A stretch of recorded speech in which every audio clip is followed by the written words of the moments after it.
And I think we are live right now. Let me just make sure. Let's see. Am I live? It says we are. Yeah, we are. We are live. Seconds and counting. Yeah, just want to make sure. Make sure. All right, let me click the comments so we see what comments are coming our way. Um, let's see. Whoa. Okay.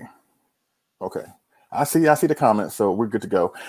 Welcome back, ladies and gentlemen, to Leisure Chambers Kaiju Reviews. Yes, yes, yes. And this is kind of like a spur of the moment type of thing. Didn't really have this plan until like yesterday, quite frankly. But without further ado, I'm gonna give a huge introduction to my special guest and also a great friend of mine, fellow Godzilla YouTuber himself. You know him, you love him, Mr. Fresh Vinyl himself, Rich Eso. What's going on, Rich? Hello, everybody. Thank you for having me here. Why you sound like you on the golfing channel? Yeah, thank you for having me. Thank you. And this is like the first time I'm on any kind of live stream broadcast with this. What are we calling it? Setup. So I'm like, if you notice me looking around a couple times, it's like I'm still learning what I'm looking at here. So where is the comments at, on YouTube, or you see them on what we're looking at? I see them on YouTube. Normally through the setup, I can see them since I'm the host. I can see them on StreamYard here, but apparently I can't really see them on StreamYard. But I got it. I got the show on my phone here, so I'm able to see what's going on in the chat. And also, if you can, you might want to do the same on your end with your mobile device. That way you can keep track of the chat. And so far we got like 9 people. So popularity is paying off here. We got over 9K. We got Godzilla Train 1090, Greg Betters, and Kenton Eatonfield. Sorry, man, didn't mean to butcher your name. And so thank y'all so much for being a part of this laid back discussion. Pretty much, it's not really a formatted show. It's just me and Rich getting together because we've had a private conversation before, and we just talk and talk and talk. So this basically just the same thing, except we have eyes on us. That's pretty much all it is.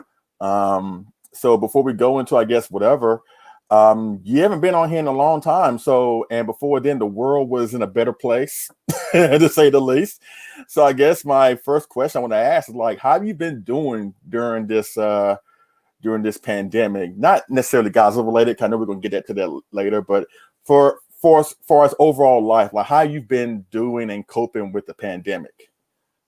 Honestly, I kind of feel like I was on quarantine before it was cool.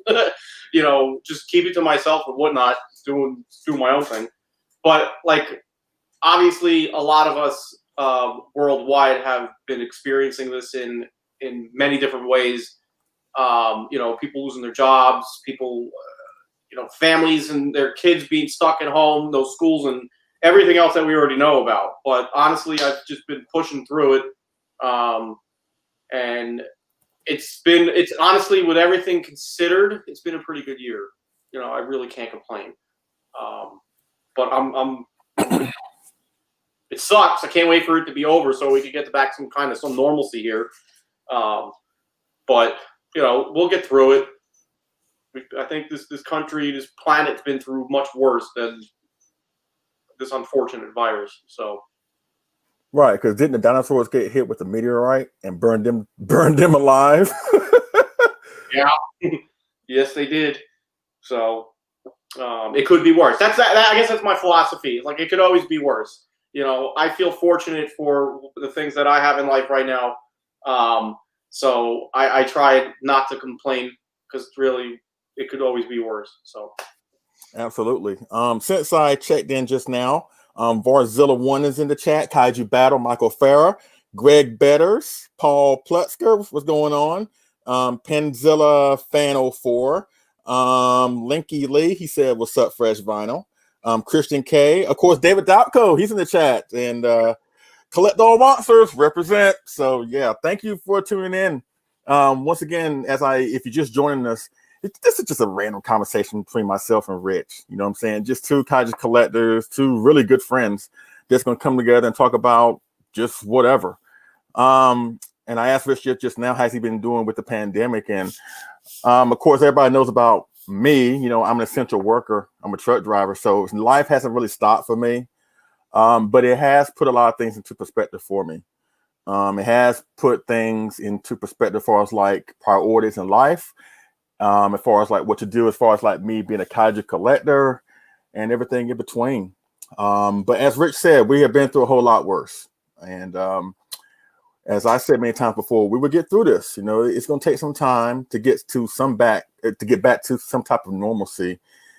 Then again, we may never be normal after this. You know, I can foresee us like wearing masks, like, you know, for at least for the next 5 or 6 years, because people are going to be on edge until we come up with a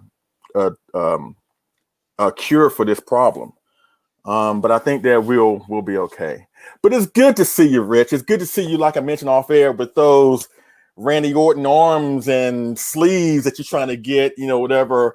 What's next for you as far as like your tattoos? You can get like a forearm or what you gonna do? You're gonna get your back. What you gonna do? I'm gonna fuck shit up, definitely. So I need to wait. I need to finish under here, and then I'm gonna go right down to my wrists, probably more than likely, and then I may do across my chest. I kind of want to go up my neck a little bit, so we'll see. Okay, we'll see. Just all more right. stuff. I just like the gross looking, you know, makes it look like it's coming out of my skin type stuff, you know. So we'll see. All right, want to give a huge shout out to my wife Sandra. She's watching. What's up, babe? And we got one. You know what? The questions just are coming in as we speak. So there's one for you, Rich, if you don't mind answer one right now so early. Yep. He comes from Linky Lee. He wants to know: can you share your opinion on the Golden Godzilla that he shared with you on Instagram? Do you remember that? Golden Godzilla. Oh darn. I'm not on Instagram, so I really don't know what that is. Oh darn. I have like 19 messages in my Instagram inbox right now that I have not read. So if I looked at it or didn't look at it, I need to check it out. So I'll go look. Wait here. Okay. In the meantime, ladies and gentlemen, once again, thank you for being a part of this. Before Rich answers his question, let me give a huge shout out to my wife for getting me this as an early birthday gift, the Gamma Collection. I've heard many horror stories about Amazon and their crappy shipping, and some folks that can't be able to find theirs right now, and some that kind of like they missed the boat on a pre-order and can't find one that's on eBay for like ridiculous prices. But let me just tell you, this set is awesome. I don't want to go into a full blast review mode here, but let me just say on the surface, it does have more than the Godzilla set. Is it better than the Godzilla set? That's debatable. It just depends. You see what I'm saying? In my opinion, it's not really a fair comparison to compare this with the Godzilla set, because the Godzilla set, hold on, let me grab it right fast. Hold on, let me grab it. Yeah, I got it right here. As I mentioned, it's not really, I don't think it's fair to have a fair comparison between the Criterion set as well as the Gamma set, because the Showa set, you're only getting just a portion of Godzilla films, of his filmography. And mind you, it's the most films, like it's the era that has the most films, quite frankly. Whereas Gamma, you get the whole kit and caboodle. Every single film is in this. And they do have a lot more to offer. You get more bang for your buck, as Godzilla fan freaks have said. You get more bang with your butt with Gamma. It's just so much to go into with the set here. Not trying to downplay the Criterion collection, but either way, I'm gonna say this. I'm gonna finish this off and then let Rich speak on the golden thing. I think both sets are awesome. I'm gonna review this real soon. But I think both sets are awesome. One has more than the other one. There's lacking in both sets, but this is proof that it's great that they're finally getting the respect that they deserve. More so Gamma, you see what I'm saying? Because it's been a long road for the turtle.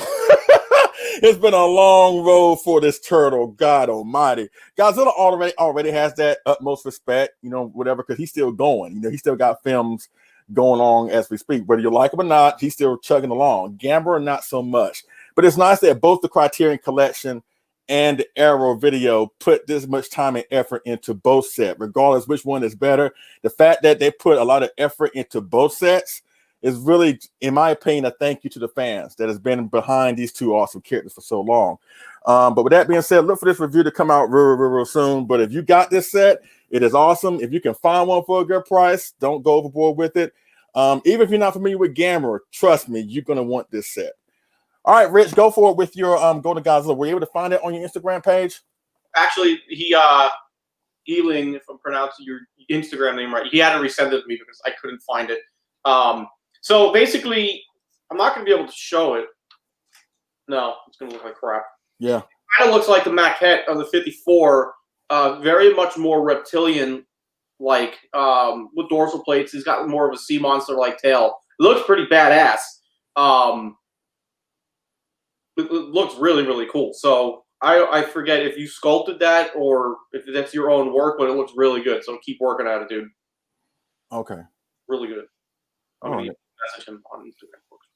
And you know what? Speaking of Golden Godzilla, let's kind of segue into the other kind of Golden Godzilla that's been making the rounds lately. I know you got your review planned for it. Yes. So what do you think? What's your overall thoughts of the 1993 Rick exclusive edition of Godzilla, the Glitter Godzilla or Disco Godzilla, whatever we call it nowadays? So clearly, looking at him like that, he looks like a fucking goof. Okay, he looks like the Cookie Monster. I'm sorry, I'm going to drop some swear words. I like to say the F word. Oh, you're fine. You're fine. I mean, look at him. He looks stupid, but not for nothing. I mean, now from the profiles and everything, like we've discussed elsewhere on the webs, he looks fine. But I really think that the guy that was sculpting this at X Plus was trying to capture that moment where Godzilla gets up and he's, he rears back and those lights are, behind him. He's got, background light for ambiance or whatever. That look on his face, like he just got juiced. So it does look goofy from the front. Overall, the sculpt looks good. As Jim Jenkins knows, I say detail. That I think it looks really good. I like the glitter. I went Rick because I don't need another charcoal gray Godzilla. I'd rather have something that sticks out. But I think it's a nice 30 centimeter size, and I dig it. Yeah, I dig it. It's good. Are you fine with the Rick feature that they put with this Godzilla? Would you rather have like a mini extra figure or something like that? Or are you completely satisfied with the glitter option? I love the glitter option. I still think they should have included an in-scale baby Godzilla. Bam. So something to. I mean, we have everybody in the '93 lineup except baby Godzilla right now. Even though wherever it is, I don't know, Rodan back there.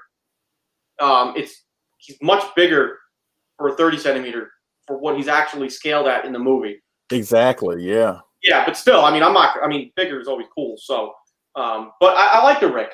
I think it's good. It's better than a light up because, as I always say, I'm burnt out with light ups, pun intended. But yeah, no complaints from me. Cool if we get a baby Godzilla.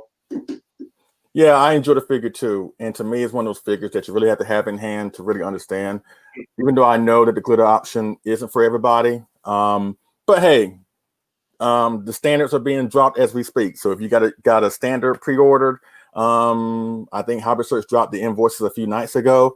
So if you order the standard from Hobby Search or wherever or Awesome Collector, they should be on their way. So you probably get yours in the next week or so or whatever. So once again, I enjoy the glitter Godzilla. It's a nice big option. And to me, I love it more because it signifies something, like you said, it signifies what really happened in the film. And it's a stark contrast from the other gray Godzillas that's in our collection right now. Speaking of collections, so far, what has been your most favorite figure acquisition of this year thus far? Whether it's S Plus or whatever, but what has been your favorite figure or Kaiju related acquisition for your collection thus far this year? I have to think. I haven't really bought much because obviously with the pandemic and everything, there's been a lot of delays or just nothing's happened. So I had the Yuji Sakai 84, the 30 centimeter favorite Sculptor's Line Magra, however you pronounce it. The Rick 93. What else have I got? I think it's just those 3 figures. Maybe did I get a Hedorah? I don't know. It'd either be. It's not much to choose from, so probably the 84 Yuji Sakai is pretty. That's pretty dope. I like that one. Man, I forgot about him. Yeah. Mine's packed already, so he's in a box. But yeah, I dig that figure. It's cool. It's cool to have a closed mouth 84. But yeah, I don't know. I'll have to think about that towards the end of the year when it's time to do a figure of the year type deal. So, are you getting anything else? Is there else on your horizon pre-order wise? I actually don't have anything on pre-order right now. Okay. Trying to think. I know I want the. All right, so this is good. I skipped on the Gigantic series Godzilla 2019. I love the movie. The movie is a fucking blast from start to finish. It's just I enjoy it. I view it as its own thing without comparing it to anything else that's come before it. Obviously, it's not our beloved Japanese Godzilla, but the movie's fun. So I passed on the Gigantic. It just the original one just didn't do it for me, and something I've said in some of my earlier videos this year. It's just like I've really changed kind of how I started collecting. Plain and simple, I was ape shit for years, with buying literally everything that was coming from X Plus, and it's one of the reasons I started selling stuff I just kind of got to the point where why am I buying it if it just doesn't get my freshness going? So that's why I sold a bunch of stuff. So when I saw the Gigantic 2019, it just didn't do it for me. And then there was obviously the discussion about, are they maybe they'll do, a burning one. I was like, if they do that, I'd like to see that because I'd rather get that than the standard. So now that they announced the burning Godzilla, I'm definitely going to pick that up. And then probably I'll have to figure it out somehow, me and Greg Betters, because I was originally going to do a review on that figure with him because he has it. So if I get the burning Godzilla, we'll have to do probably a joint review. Either I go by him or we'll figure something out. So I'm going to get that. I definitely want the 30 centimeter Megalon because I currently have no Megalon in my collection right now from X Plus. What else? Mecha Ghidorah. And I'm undecided about the 25 centimeter Rodan 2019. I don't know if I want to get them. Because then I'm going to need all 4 of them. And that's the part where I'm changing my perspective on collecting. I need to get all 4 of them. No, I don't.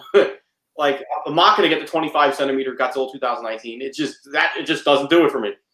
So I'll be happy with the Gigantic burning. So what about you? What do you got coming?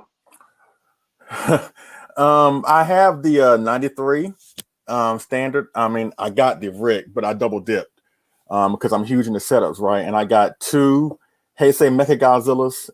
Quite ironic that is one of my least favorite versions of Mechagodzilla. The anime version is my least favorite, but I ain't talking about that.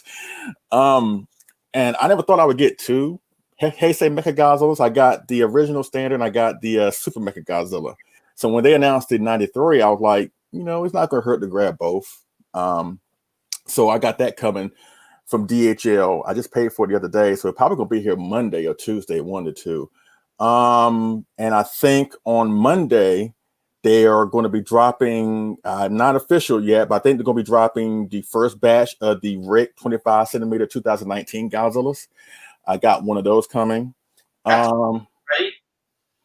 Yes, it's coming out. For what I understand, somebody posted in the S Plus group that the first batch of Ricks are dropping on the 24th, which will be Monday, if I'm not mistaken.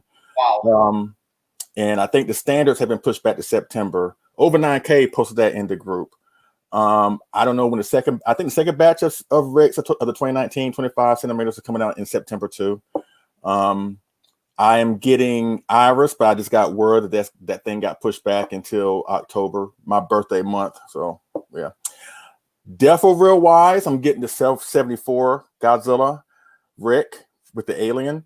and I'm getting the Mecha Godzilla Death for Real Rick.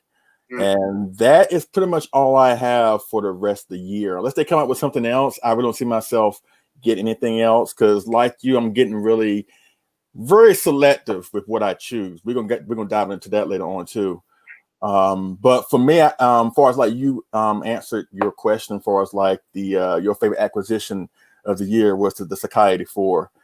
Mine is Mecha Godzilla. That gigantic Mecha Godzilla. Oh my God, Rich! I'm telling you, man. I know you skipped out on it. I know you weren't really feeling the pose, but man, let me tell you, that thing is like touching the face of God. It is that awesome.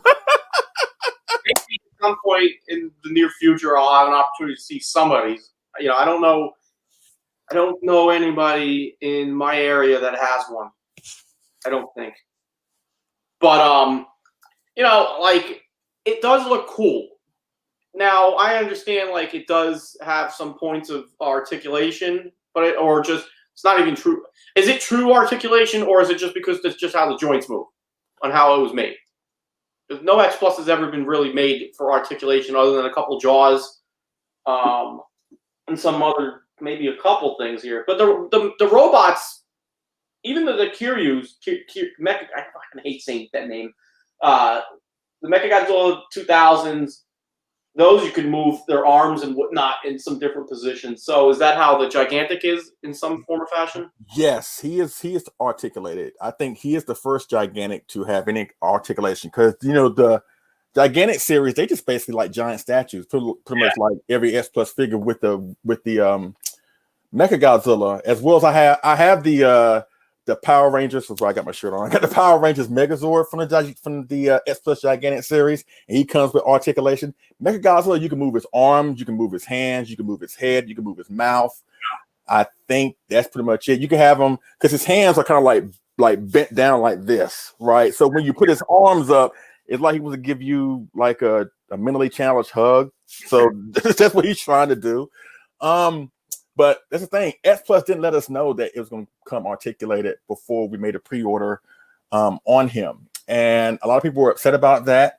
I didn't expect him to be articulated. I didn't care. So when I found out after the fact, once I got him that he was articulated, I'm like, wow, you know, that's a nice bonus I wasn't really expecting. And I got the Rick. The only bad thing I can say about the Rick Mechagodzilla is that the eyes don't light up true blue, yellow, or amber. The only one, in my opinion, that S Plus has ever done that does that is the 75, 30 centimeter. Maybe other ones have done it, but the one that I remember that sticks out in my mind the most is the 30 centimeter Mechagodzilla 75. His eyes, when you light them up, look perfect. And I wish they would have done that with the Gigantic, but his eyes kind of like light up like a yellowish white. But still, I'm glad to have the figure nonetheless. So it is what it is. You see what I'm saying? I agree on the 30 centimeter Mechagodzilla 75. Fortunately, the head still works on mine because it was the brain that burnt out when I was doing my review, which was a drag because it's a cool little feature to have light up. But I was always planning on displaying my 30 centimeter with his head on, that you can see right there. Yeah. But yeah, I like the light up eyes on the 30 centimeter. So, but the Gigantic, it just, even still with the points of articulation, it still just doesn't do it for me. I mean, I think it looks badass. I think it does look good, but it wasn't screaming to me to buy. Now, if they do a Gigantic Mechagodzilla 75, ooh, maybe I might have to, because I mean, I love the 30 centimeter. I like the way his arms are, you know, up as they should be. He just looks more pissed off looking than the 74 and everything. I agree. So, but even with, like, there's going to be the Gigantic Gigan. Like, ugh. Like, the thought of getting other Gigantic figures outside of Godzilla, I'm like, come on, dude. I'm like, it's gonna be hard to say no, especially if they look really, really badass. So. Right. All right. Let me get to one question that was asked to both of us. It's from Oh My Godzilla. Love the name.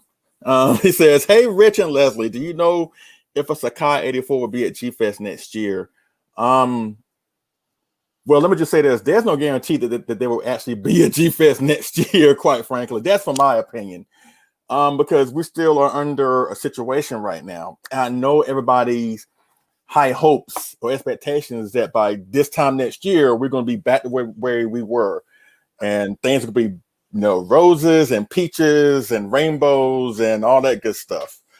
Don't want to sound too pessimistic here. Don't want to sound like, oh yeah, the world is coming to an end. But we have never, at least in my lifetime, now I've been around for almost more than 40 years. I've never seen anything like this pandemic, where basically the government, or at least the world, is telling you we should segregate. And I don't mean to say that in a bad way, that we should not be around each other unless we really, really have to. I've never been a part of that. I never experienced anything like this. So there's no guarantee, quite frankly, that we are going to have G-Fest next year. Now, we are going to have a new venue, so I know we're looking forward to that.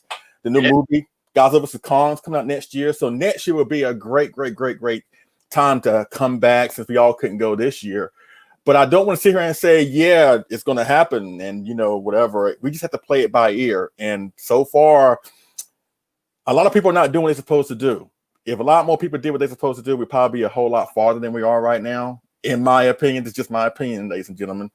But if everybody does what they're supposed to do and they can come up with a vaccine with the combination between the two, I think we may have G-Fest. But for right now, I think it's too soon to make that call. But far as like 84, Sakai 84 is your best option. Is go on the internet. Unfortunately, go on eBay, go on Mandarake, go on Buyee. But you're gonna pay some money for it, unless somebody ends up selling theirs for what they paid for it. That's the only way I can see you probably scoring one right now. Rich, what do you think? If let's just hypothetically say G-Fest is next year. If there is a Yuji Sakai 84 there, it's probably going to be double the money, I'd imagine. It was a very popular release in the Yuji Sakai line. One that a lot of X Plus collectors have been clamoring for probably 2 years, maybe longer. So it's going to command some money. But like you said, Leslie, I would hunt one down now if you can. If you got the money, hunt one down, grab it, because it will probably be more money at G-Fest versus finding one. Forget about eBay. I wouldn't go on eBay as a last resort only. But somebody in the X Plus group is bound to sell one probably between now and next G-Fest. So if you're not in the X Plus group, that's a mistake. So fix that and just keep your eyes out. Sometimes it's nice to, just throw a post up. Hey, is anybody selling an 84? Boom. We've seen people make those requests before, and collectors step up. Hey, you know what? I was thinking about selling it. Here you go. Let's make a deal. And there you go. So there's a possibility to get it before G-Fest, if at all, at G-Fest. But through it all, he is worth it. He is worth it. Hey, said 84 is still in stock at Hobby Search. Boom. There you go. Where do you get the Rick or the standard? Either way, I think both come with the blue dorsal plate. So if you really want a light up, if you're really dead set on getting a light up, go for the Rick. But if that's not your jam, or you don't necessarily need it, get the standard, because this is what you're getting yourself into. And in my opinion, this is the best Sakai that they've done. It beat the 91, which is something I never thought that could happen. But to me, the 91, and I hated it when I reviewed it, and I have both of them in my hand, because the 91, truth be told, is like my favorite Heisei Gazo design, and I hate to turn on them, but I have to be objective and I have to just call like I see it. And I didn't say it because he was new at the time and blah blah blah. To now, I still say this is the best 30 centimeter Sakai that they've ever done. It is perfect. It is awesome. And like Rich said, or like Over 9K said, go on Hobby Search, grab you one, and go from there. But also keep in mind that if you want it sooner rather than later, do the DHL option. And DHL is kind of like more expensive nowadays, but because EMS, we don't know when EMS is going to be starting up again, unfortunately. So even if you pre-order it now, or at least order it now, and you choose EMS shipping, it is not going to ship. It's just going to sit there, and Hobby Search will not be able to tell you when it's going to ship because it's pretty much out of their hands. You see what I'm saying? So if you're going to order something, if you can fork up the extra money, I say try DHL, and you'll get it within like 2 or 3 days. You see what I'm saying? From Japan to the United States in like 2 or 3 days. So yeah, you're paying a lot for shipping, but you get all that back in service. So, Rich, have you had to deal with DHL just yet, or no? No. So the only figure that I had gotten was this guy. Since the pandemic and everything, that I bought with Mike Johnson, but I'm not sure. Mike must have did something with Jason Welling, because mine came from Jason, but I paid Mike basically for mine, and somehow it must, I think they got a bunch shipped to Jason Welling or something. I don't know how that whole worked out, but mine came from regular post office. Yeah, my gigantic Mecha Godzilla came the same way. I ordered mine through Mike Johnson, but it came through Awesome Collector, and I made a mistake by saying that I thought that Mike ordered through Awesome Collector, but Mike told me that I think Jason went through him. I think maybe Jason something went through Mike's contact in Japan, and that's how we got ours. So I'm sorry about that misinformation, ladies and gentlemen, when I said it. But at the time, I really didn't know, because I was confused, because when it came, I expected to see Mike Johnson's name on the package, but it had Awesome Collector, and I got an email from Awesome Collector saying, "Hey, your Mecha Godzilla's on his way." I'm like, wait a minute, I didn't order no gigantic Mecha Godzilla. So then I started thinking, because the pre-order happened a long time ago, I was like, did I order the Rick and the Standard? Did I order both? I didn't want to do both, so I was going through my bank account to find out. Please don't tell me there's like $5,000 missing from my account. It freaked me out. But then I realized, after talking with Mike, that that's what happened. But I lost my what that day. My stomach, I didn't feel like eating nothing. I didn't know how to tell Sandra. I was like, but then I found out what happened. I was like, oh, okay, I'm good. I'm so good right now. Basically, Mike and Jason, they, I guess, combined whatever orders they were getting from Japan, from the guy in Japan, Funyara. Yeah. Right. And they just made like basically a big box. It would either be a crate or something, because it was just easier to ship a bunch of stuff to one place here in the United States and then disperse it that way, rather, because the shipping on this guy could have probably been either easy 2 or 3 times more than what it would have costed, with regular EMS, which Japan wasn't doing. So to get something on a plane to go overseas was big money by itself, because usually you get my stuff directly from Osaka. But they put all their orders together, batched it to the United States, and I'm pretty certain everything went to Jason, Awesome Collector, and then he shipped everything out. Yeah, so that's what happened. So, but as far as like the Sakai 84, and if something happens, if you don't get it, you can always try getting the Defo Reel. I think reissue's coming out. I don't know if it's gonna be a Rick exclusive only release. But the Defo Reel, and I know once again the Defo Reels is an acquired taste. Not everybody's gonna be getting to the Defo Reels, but you get a lot of value for these little guys, whatever. And they're gonna be reissuing this. Don't know when, but they showcased that at the Summer Kaiju Online Festival. We're gonna talk about that next, ladies and gentlemen. Hold on to your hats for that. And the yeah, Rich, hold on to your hat for that. And it's gonna come with the light up. I was thinking about double dipping, because the dorsal plates supposedly are gonna light up, I guess white or blue, but the pictures, the promotional pictures had it had the dorsal plates looking like white, with a little small tint of blue in there. Now, I would double dip if they are going to be true blue. If they're going to be white, then I'd rather not, because I'd rather have, especially with him involved in this scene right here, with him holding the reactor. It was blue in the film, so I want that in the figure. But if it doesn't happen, then I'm just fine with what I got. Think about the Sakai 84 that I'm kind of like about is that the dorsal plates are tinted blue with white LEDs on the inside. I'm pretty certain they're white LEDs with the dorsal plates tinted blue. They're definitely, because it's definitely not blue like my 64 or the light up Yuji Sakai GMK. Those are blue. Yeah. But it still looks good. Can't really complain. Yeah. but that's a good way to segue into this next topic, as far as like, complain or no complain. What do you think of the recent X Plus Summer Kaiju online events? Like, what do you think? I didn't, You what? I didn't watch any of it. So you don't know what's coming out or what's been happening? No. Okay. I Okay. don't care because when stuff gets announced, it's going to be all over the group. So I'll get my information then. Okay. Well, let me just give you, I guess, the Cliff Notes version of what's been going on.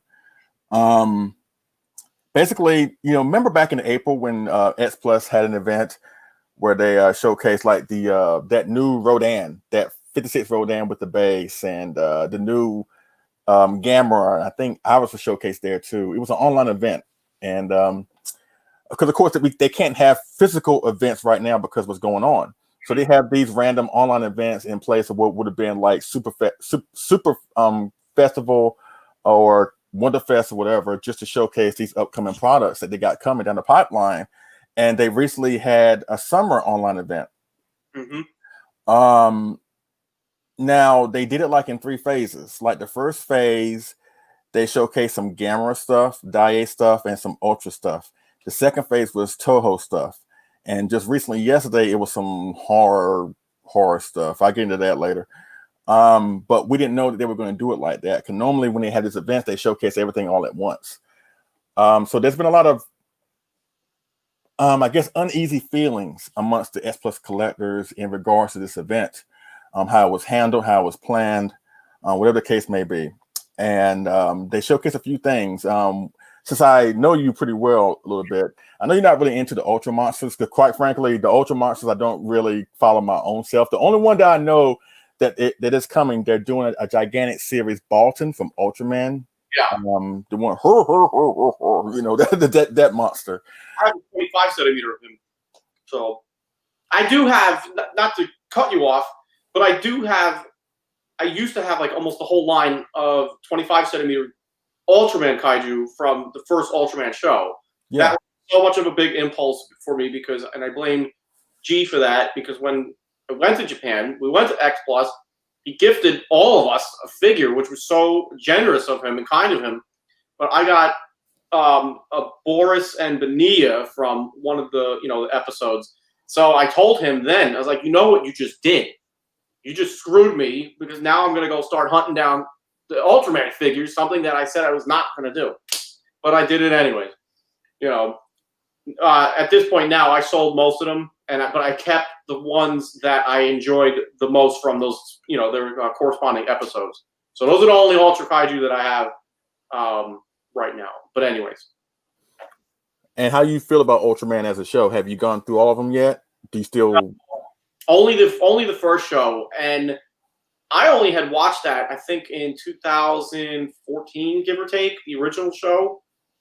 But I loved it. It was great. It was so charming, because I felt like and I remember saying this to David and a couple of other guys, but I felt like I was going back and watching something from the Showa period, like a lost Showa movie, even though it was broken down into like 40 episodes or whichever it was. And I just got goosebumps thinking about it, because I really had that much fun with it. But I never got into any of the other shows. I know or heard that Ultra 7 is pretty good. John Bumpus, he talks about Mebius, however you pronounce it, Mebius, I think. That's a pretty good show too. So it's just not something I've dove into yet.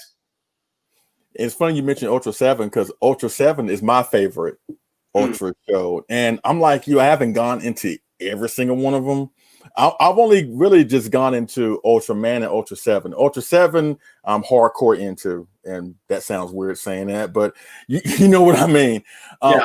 Ultraman, I haven't watched every single episode.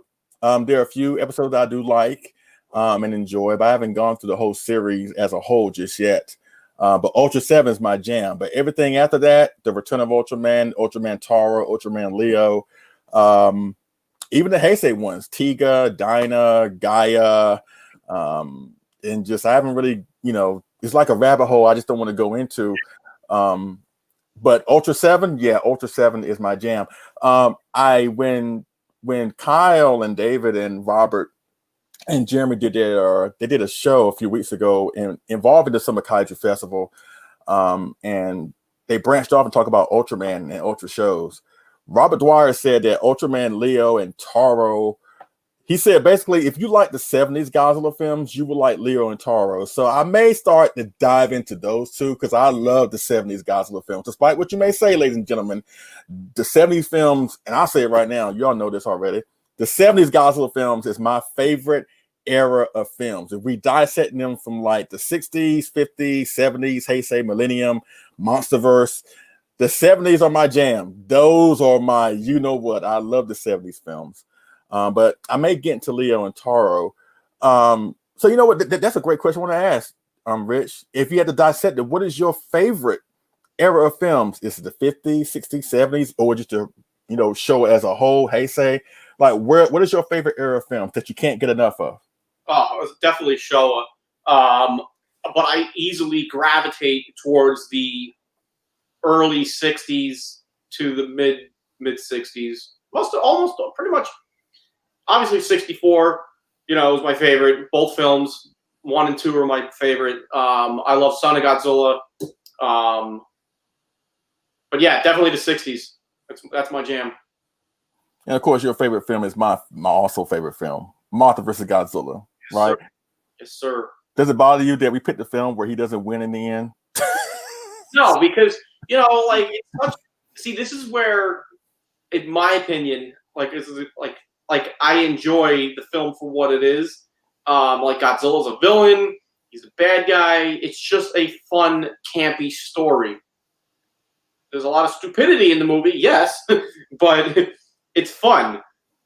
I mean, in that entrance where Godzilla comes out of the beach, come on, like that has got to be one of the, if not the best entrance Godzilla has had. Then the Son of Godzilla, that's an awesome entrance. And Ghidorah, that's an awesome entrance. He's just coming up out of the water. When Godzilla vs. Biollante, when he's coming out of Mount Mihara, that's a badass entrance. So how about 75? 75. Terra Mechagodzilla when he just. Oh wait, Terra Mechagodzilla. When did he come out? When was his entrance in Terra Mechagodzilla? Now, mind you, he didn't come out of a building in 74, which is one of the weirdest ones. Remember in 75 when he's up with the silhouette in the background. Yeah, that one. That was dope because he shoots Titanosaurus and then he's just kind of standing there with that pissed off look. He's like, "We're about to throw down. Let's go." So that was cool, and it obviously with Fukube's music right there cued in perfect. So now with us being the huge fans of the film, as well as David Dapko, he's in the chat watching. A lot of people, at least when I'm very vocal about the 64. They tend to give me a lot of crap by the first thing they say. The first thing they say is like, yeah, Godzilla is awesome, but he got beat by 2 babies at the end of the film. What is your response to something like that? He just got done whooping Mothra adult's ass. He was probably tired, okay? The 2 Mothra larvas, they're small, Godzilla's exhausted, they're weaseling their asses around rocks and stuff. It's kind of hard to see. He's gassed. He just, he was getting attacked by the military. They were electrocuting him. The poor guy was tired. Okay?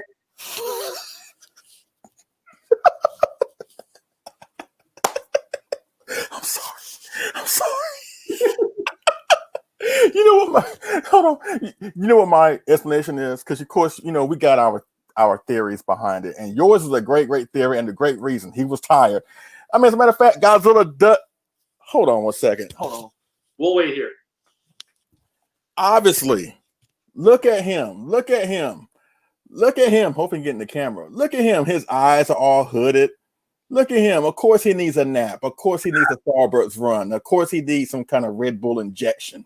I mean, he didn't even have any extra radiation throughout any of the film. When he woke up, like, first of all, like, he probably got his ass kicked. Well, he did get his ass kicked from a hurricane. He's probably getting, pushed around in tidal waves and stuff. Then he gets buried. And then when he's attacking Nagoya, you can clearly tell he's out of it because he slams right into the fucking castle. Like, ooh, what am I doing? He's getting his tail caught up in the tower, the communications tower. He won 100%. So to say that Mothra beat Godzilla, it's kind of an understatement. Yeah, and also here's my reasoning behind it. Okay, when you look at the final battle of the film, okay, Godzilla gets cornered in like a mountainous region of the island, right? And of course they're babies. I get that, whatever. But it's the classic story of David versus Goliath. I said that many times before. Now, had this been like in an open area with the Mothra larva or larvae are not exposed and they can able to hide behind rocks and boulders, whatever, and Godzilla is able to get to them, then the battle would have been over no matter what. But with the numbers advantage to the Mothra larvae, and they're picking their spots. One Mothra is in one vantage spot, and Godzilla tries to get that Martha larva there. Then that Martha larva goes to another position, and the other Martha just they're using the environment to their advantage. And Well, because Godzilla could have been like googly eyed. It's like I see two of them, and he doesn't know which way to go. right, and also Godzilla is the bigger monster, and he's more exposed. And really, yes, Godzilla got defeated, but it wasn't like a straight up King Kong type of beatdown, and we could discuss that, whatever. But to me, it was just a way to get rid of him without really physically beating him down. You see what I'm saying? Now, had this been the '73 Godzilla, yeah, Godzilla would probably use the Mothra larvae as drumsticks and just beat him down like that. But the '64, he wasn't the fighter that he would become, whatever. And of course, it sounds like we're making excuses, and I think we are. But we love the '64 that much. But still, it doesn't bother me. But my main argument to the way Godzilla's defeated in '64, or at least in Mothra vs. Godzilla, if you're gonna say Godzilla is weak and just not the monster that we looked upon him as or whatever, and he's so weak he got defeated by two babies. Well, King Ghidorah got defeated the same way a few months later, and I don't hear a whole bunch of people talking about that.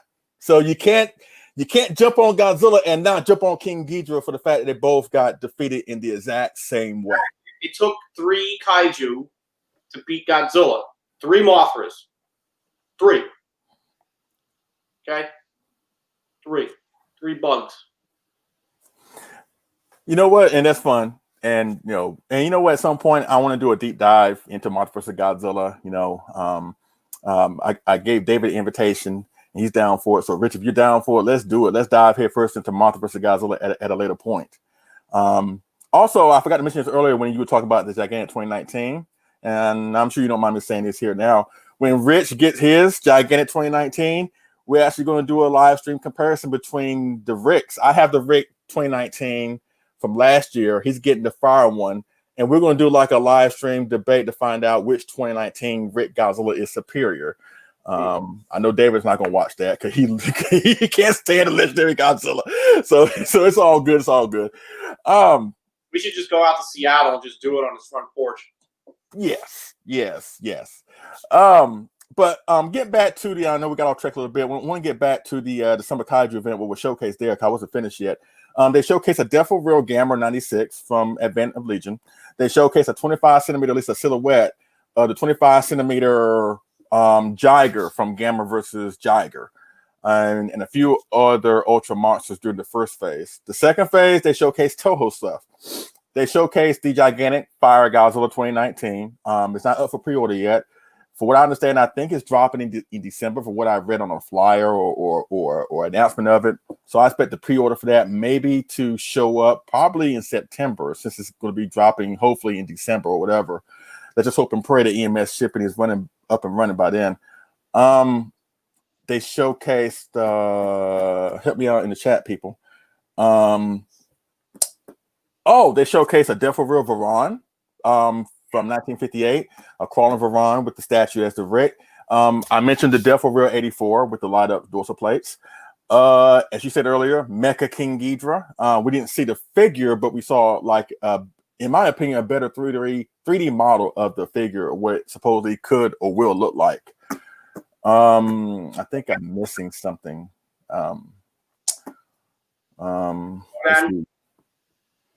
And also the Harryhausen stuff, the Ray Harryhausen stuff. I'm not really into the Ray Harryhausen, so I'm sorry, folks, if I don't mention every specific monster. I know one film that they're doing is 1 million years BC, and I think there's something called a Cyclops and something Ymir. Once again, I don't know anything about Ray Harryhausen. Rich, you know anything about Ray Harryhausen that you can help me out here? No. Trying to.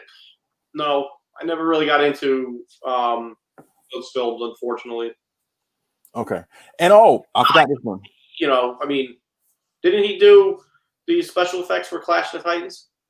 Yes, I believe so. And I just watched that movie, so that's the only exposure. I know of the other creatures that he created, with the stop motion. I never got. I may have seen them when I was a kid, but I don't really remember. I'll put a list of things to do. Like the Ray Harryhausen movie that I know, the one that pops into my mind the most, maybe because it's more so that it inspired Godzilla to a certain extent, is The Beast for 20,000 Fathoms. So far, we don't know if X Plus is going to tackle that yet. More likely at the rate they're going, they're more likely will tackle that at some point.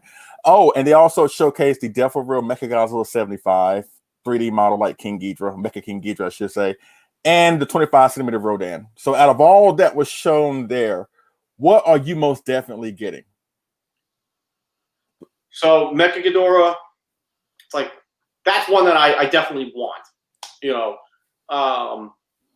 I'm undecided about the 25 centimeter Rodan 2019 because, again, like I said, like if I get that, then I'm going to definitely want the Mothra and the King Ghidorah. Which the only thing that is kind of unappealing is I know the 25 centimeter King Ghidorah is going to be big money, but we'll see. So I'm not getting any of the Defo reels. Been very selective with those anyways. Yeah. But yeah, I'm still waiting to see the announcement for the 30 centimeter Megalon. Where's that at? So I want to see that. I think that's it. Not much. I've really definitely, throttled back on the collecting. So. Right. And I'm going to that later on. But for me, I'm definitely getting the Death of Real Gamers 96, Jiger, especially Mecha King Ghidorah. Out of all of them, that's the one I'm looking forward to the most, Mecha King Ghidorah. What else? Rodan, for sure. I'm undecided with the Varan Death of Real, but I am getting Mechagodzilla 75 because that's my favorite version of Mechagodzilla, at least the look of Mechagodzilla.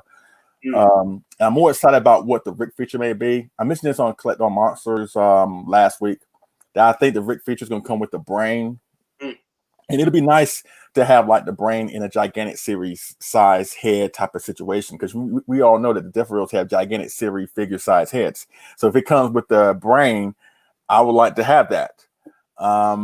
So it only, it just depends on what they're going to do first. I don't see Mecha King Ghidorah, and I said this on Collect on Monsters too. I don't see Mecha King Ghidorah coming until next year because next year does mark the 30th anniversary of Godzilla vs. King Ghidorah, so it would be more appropriate to bring it out next year. And I think a lot of stuff that we have seen thus far ain't going to come till next year because if a lot of people, X Plus collectors, have noticed. Yes, we have been still getting a lot of stuff, but it hasn't been like real hard like they would normally do because I'm sure they're aware of the pandemic. A lot of people not working right now and don't have a lot of disposable income to buy these figures. So I think they're drawing back because there's no point of pushing out a lot of figures if they're not going to be a lot of people there to buy them.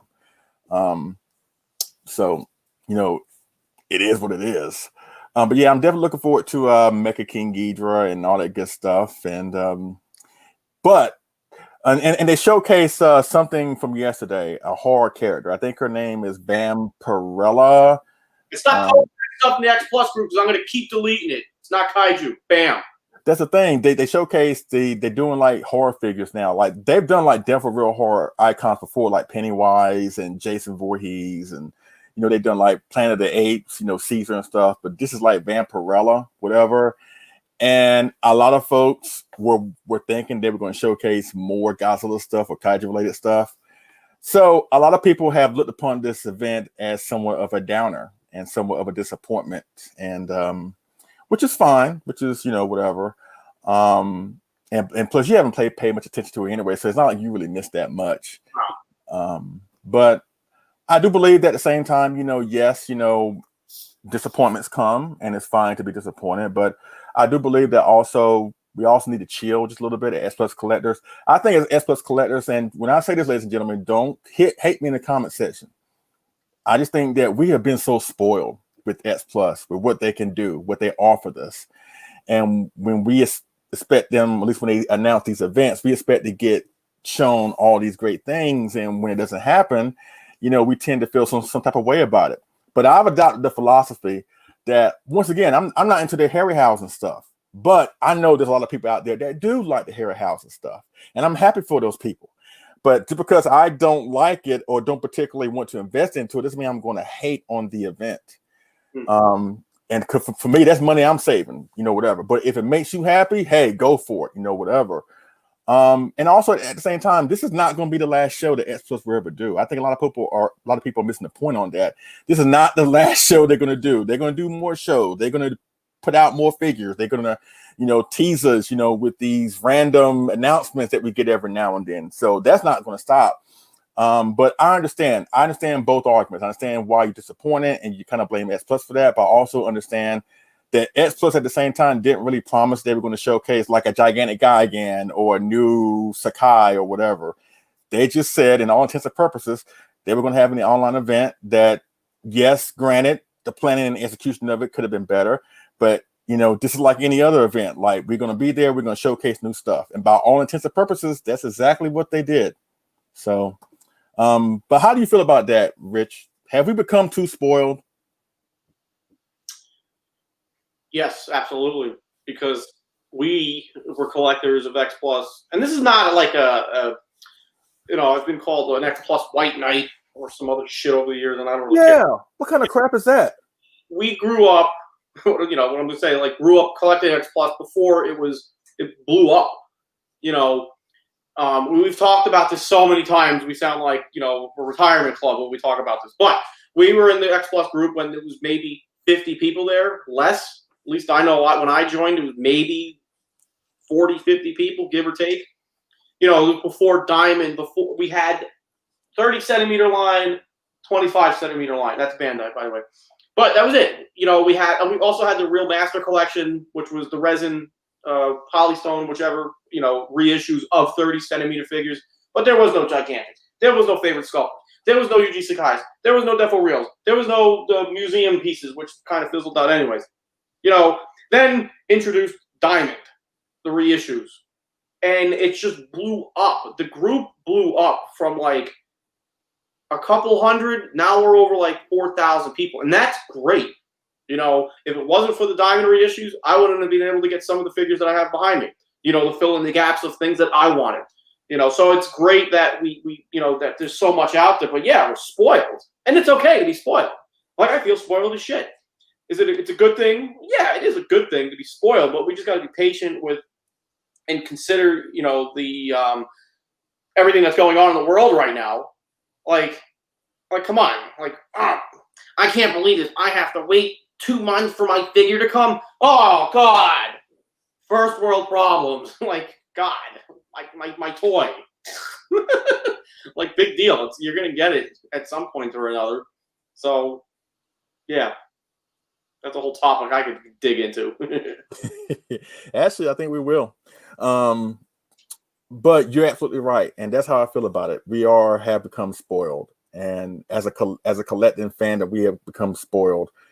But I think that's one of the reasons I want to have Rich up here, because some people have told me, and I'm sure a lot of people have told you the same, Rich, that they look to like myself and you and Matt Jacobson and Diego Doom and all these great collectors or reviewers out there, Jurassic Reviews, Back Chain Puller, Goji Fan 93 when he was reviewing stuff. They look to us in the community as like what to do, or at least they take our advice, they heed our advice.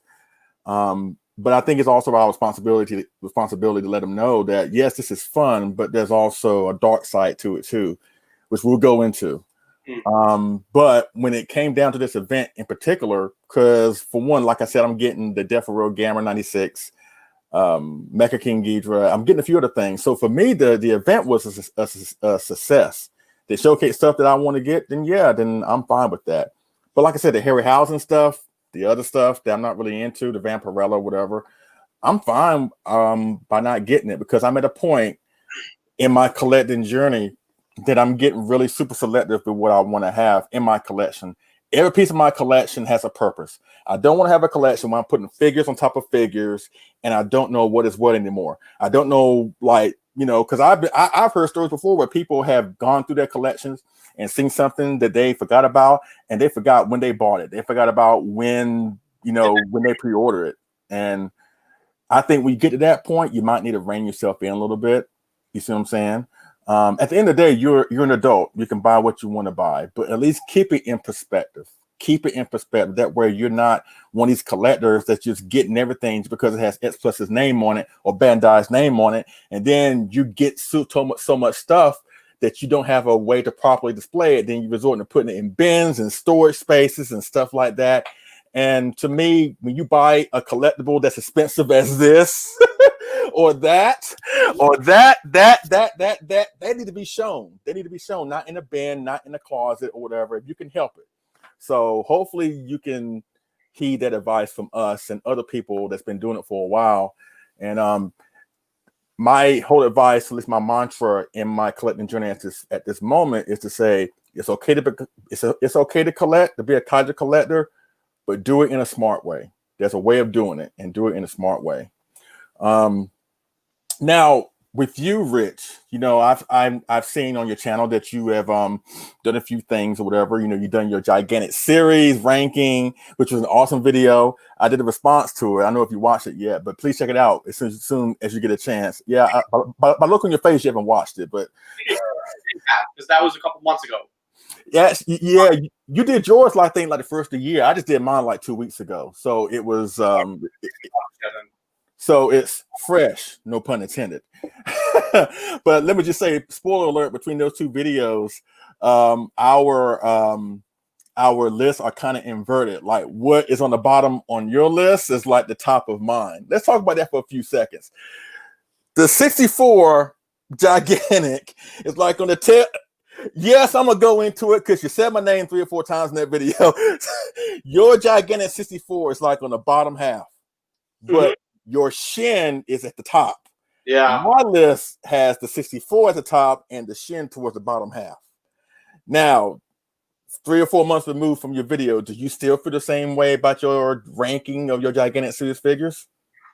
My mind instantly goes back to my top 2 choices because that was really tough. Like the 80, where's the 80?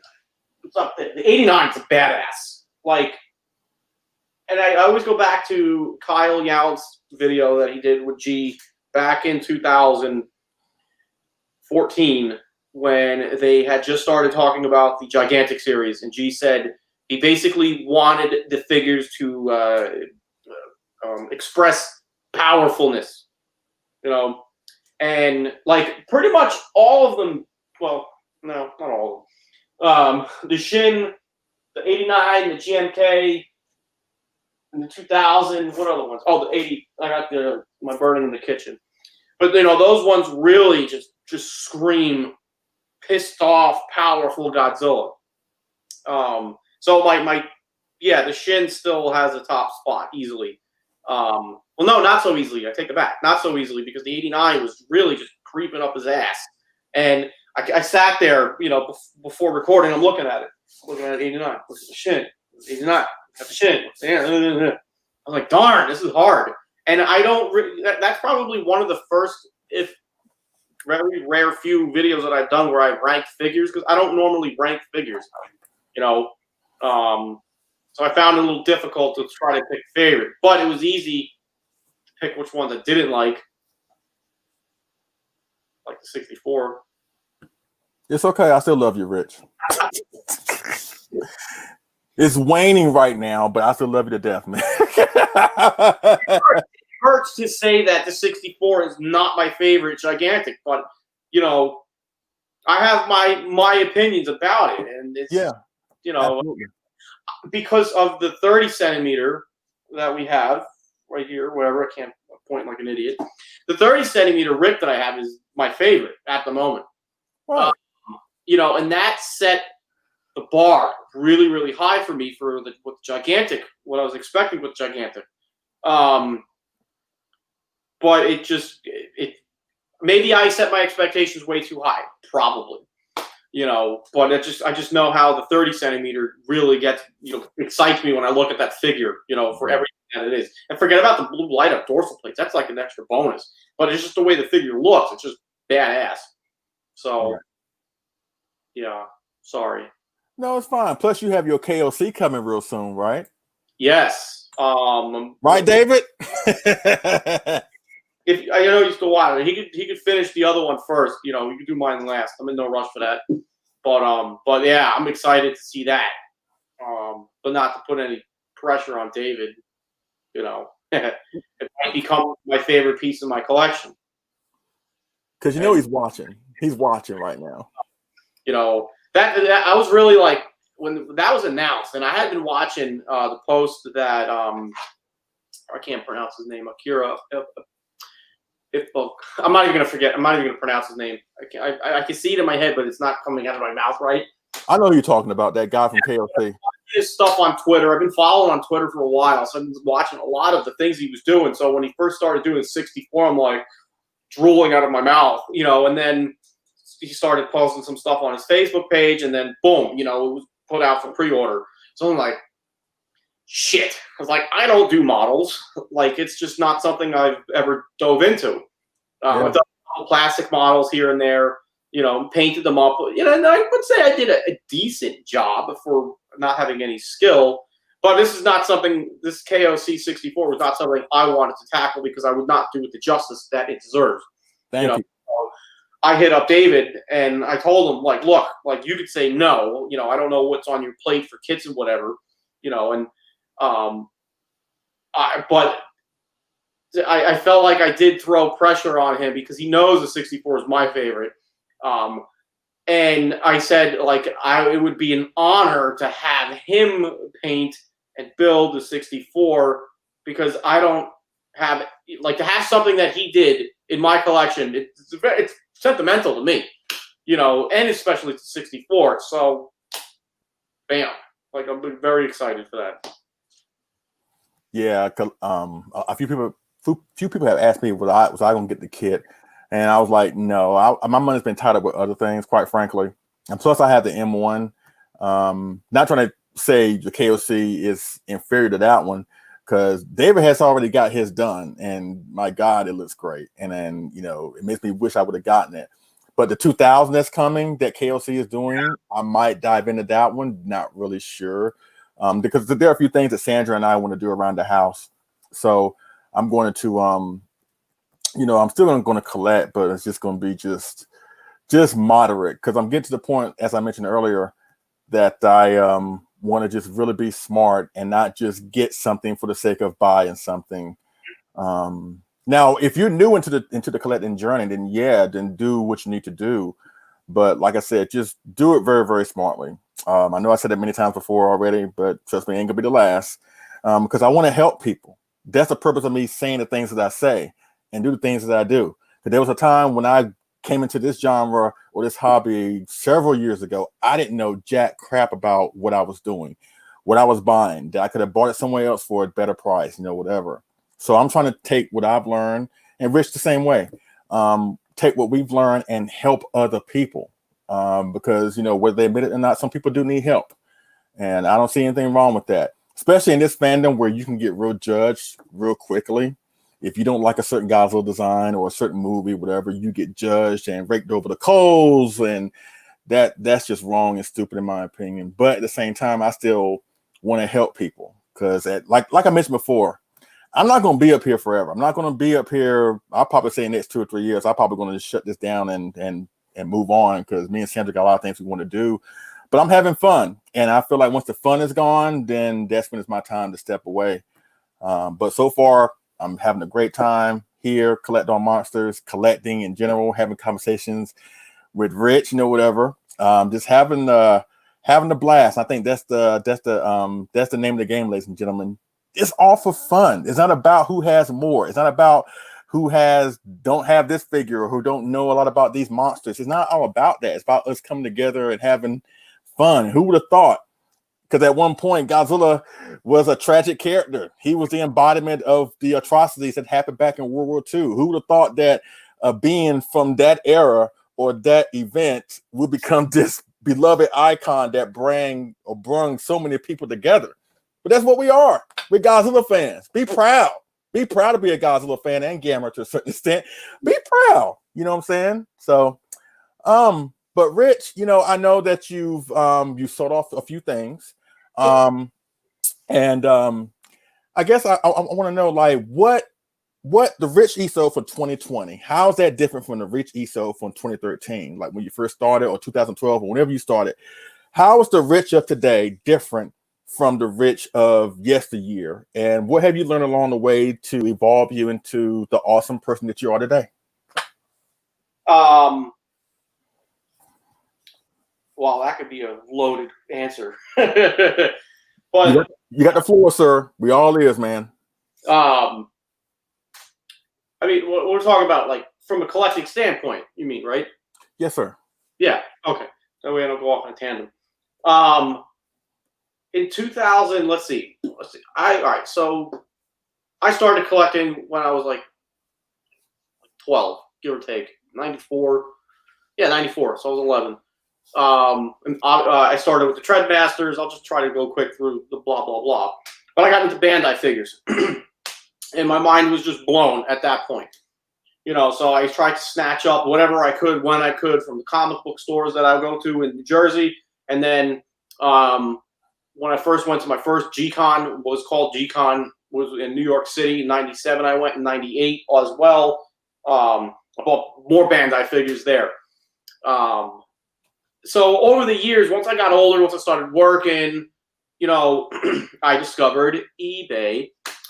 And I remember the first figure I bought off of eBay, which is still one of my favorite Bandai figures ever, because I didn't think I was ever going to be able to own one, but eBay found the 8-inch King Kong tag. And I'm like, oh my God, like, this is the best thing ever. So I started collecting that stuff. And then it basically, so where I'm getting at is I turned into a completionist. It was like, I think of being a completionist is a disease, because I felt like I wanted all of them. I got to get them all. Now, yes, I do, and still I collected and still have, like, pretty much all the original 8-inch figures and whatnot. But then I started thinking, oh, I want, then they did the 6-inch figures that came out. And then they reissued them. And then they reissued them again and again and again with different tags. You got the Godzilla Island. Then you got the Toho Kaiju series. Then you got the first run. You got the first, second, and third runs of the movie Monster series that came out with different color tags. And I was like, I got to get them all, different paint jobs and blah, blah, blah, blah. And some of them I still have. But it just got, like, to the point where I'm like, why do I have all these? It's ridiculous. So when I was in the military, I stopped collecting in 2007. One of the last pieces I bought before I went on, like, a 4-year hiatus collecting was the Marmot Desugoji. One of the first ones that came out was the orange glitter one. And then I stopped collecting for like 4 years. I just fell out of it. I just wasn't paying attention to GFan anymore. I was slowly on some of the groups on Monster Zero forums, the Yahoo, the Vinyl Madness Yahoo groups, forums there. But then when I got back into collecting again, I started doing some dribs and drabs with some Marmot stuff again. And then Q and X Plus. I went crazy with that. And the same thing, like the Bandai figures with the X Plus stuff. I felt like I had to have it all, and that was my thought process in 2013. While I will admit, then it was easier to stay caught up with it, pretty much what X Plus was putting out Godzilla-wise, because you only had the 30 centimeter and 25 centimeter line. So fast forward, to now, all the lines that we have, it's just, I got to the point where I don't want to keep up. I could if I want to. It's just I don't want to. So I started selling the non-essential stuff. The stuff that, like, why do I need a 25 centimeter Godzilla 75 when I have the 30? So which one do I like more? boom. So for the most part, I kept a lot of, or if not all of my 30 centimeter stuff, and sold off probably 80% of my 25 centimeter collection for the most part. And I'm okay with that. I was looking at my 65 Godzilla, and I still have 25 over here, wherever he's at, right there. Woo! Beside the door. Yeah. Oh yeah. Oh, he's up there. Like, whatever. Who am I pointing at? Oh, that's a 68. Yeah. Same difference. The problem that you have is when you have so much shit. Like, where is it? I'm looking at 4 shelves. I can't find it. Oh, it's right in front of me. But like this morning, so I was looking at the 65, and I was like, oh, I remember I had the 66. Like, I don't miss it. I mean, the 65 and the 66 are practically the same suit anyway, so I still have the essence of the 66 in the collection. But like you had said, going back to your original question, it's like I needed to focus my collection because it got to the point where I had so much shit on these 4 shelves that I had stuff. I had 30 centimeters in the back, 25s kind of up front, and smaller shit mixed in front of all that shit. And it's like I can't really appreciate what I have. I refuse to get a 5th shelf, even though I could put another one in this portion of the room here. But I don't want to do that. It's like, at what point? Like, I'm going to block windows? No, I'm not blocking windows. That's like, I don't know, kind of crazy. So I decided, it's like, I don't need all this stuff. Like, there's other things I want to do in life other than collect too. So I was like, take that, I'll sell some stuff, turn that money into something else. But I got my collection focused. So when I look at the stuff that I have now, these are all things that I actually enjoy looking at.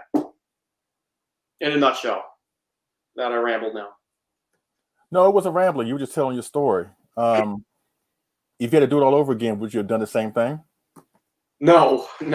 Thinking about how much money I've spent over the last 8 years, it's ridiculous. Ridiculous. And it's a lot of money, and that's not just with the X Plus stuff. I have 2 that are out of view right now, 2 Detolfs with Marmots, Toy Graphs, Popey, Gigabrain, Hot Toys, CCP, and some other shit. It's ridiculous. So, if I did anything differently, I would have just only got stuff that speak to me. So, like you say, like when collectors, we have a conversation and like to ask our opinions or whatever. And don't forget, I ask people's opinions too. But when somebody asked me, it's like, what do you think? I was like, well, what do you think? Is it speaking to you? Like there's some stuff that's a complete turnoff to me. Maybe it's because of price or it just doesn't appeal to me. But there's so much to choose from. So I would definitely have probably been more picky about what I had got over the years. But I still had fun with it all. And that's the whole point. You never lost your passion or your fun. It's just that you were just focused on other things. Yeah, absolutely. And there's nothing wrong with that. And I feel the exact same way. I mean, I have fun with this stuff. I really do. I enjoy being a Kaiju fan, collector, YouTuber, whatever the case may be. But it's a hobby.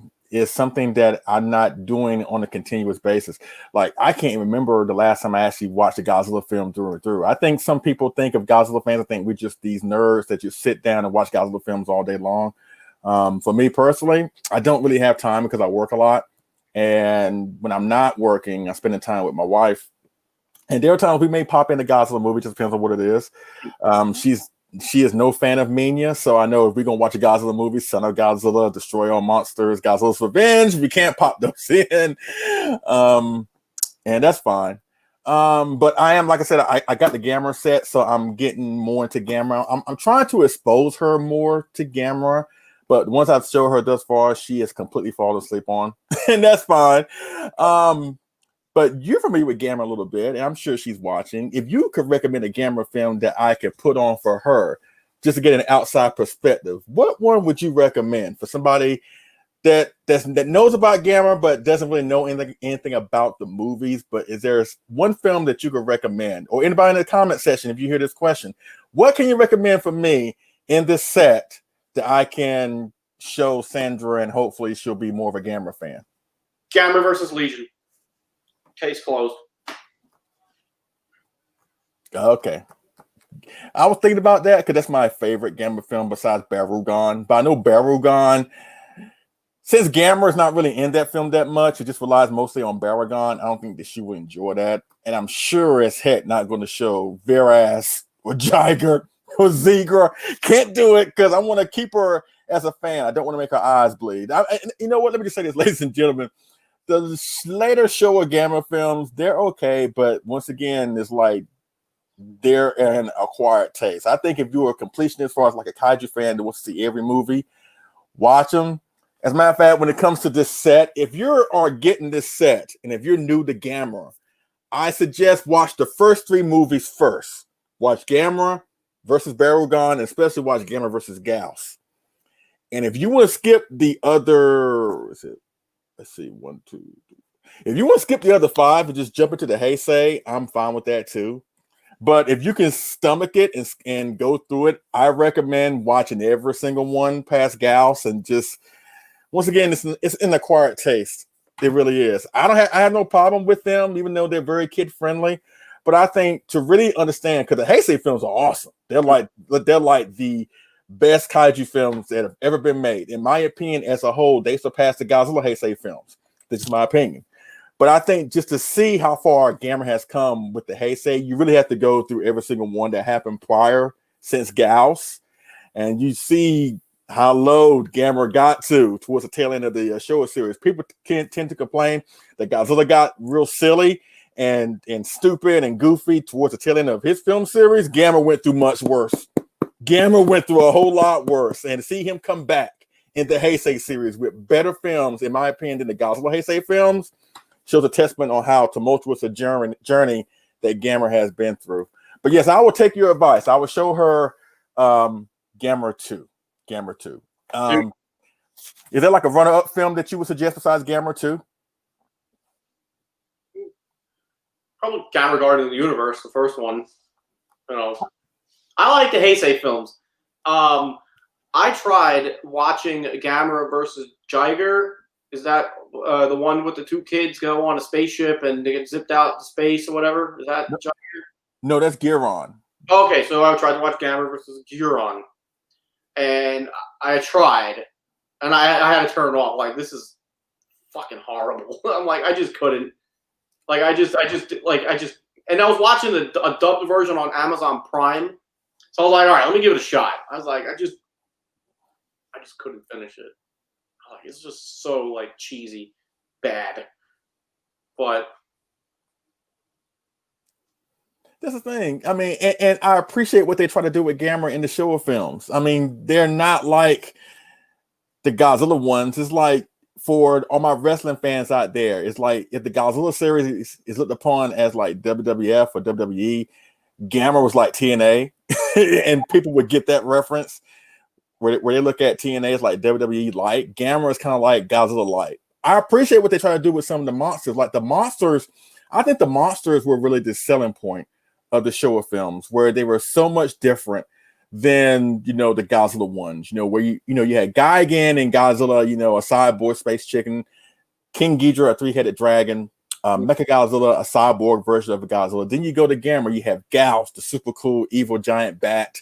Jiger, that can fly on, limit on a limited basis and impregnate other kaiju, excuse me. Then you have Zigra, who's an alien shark.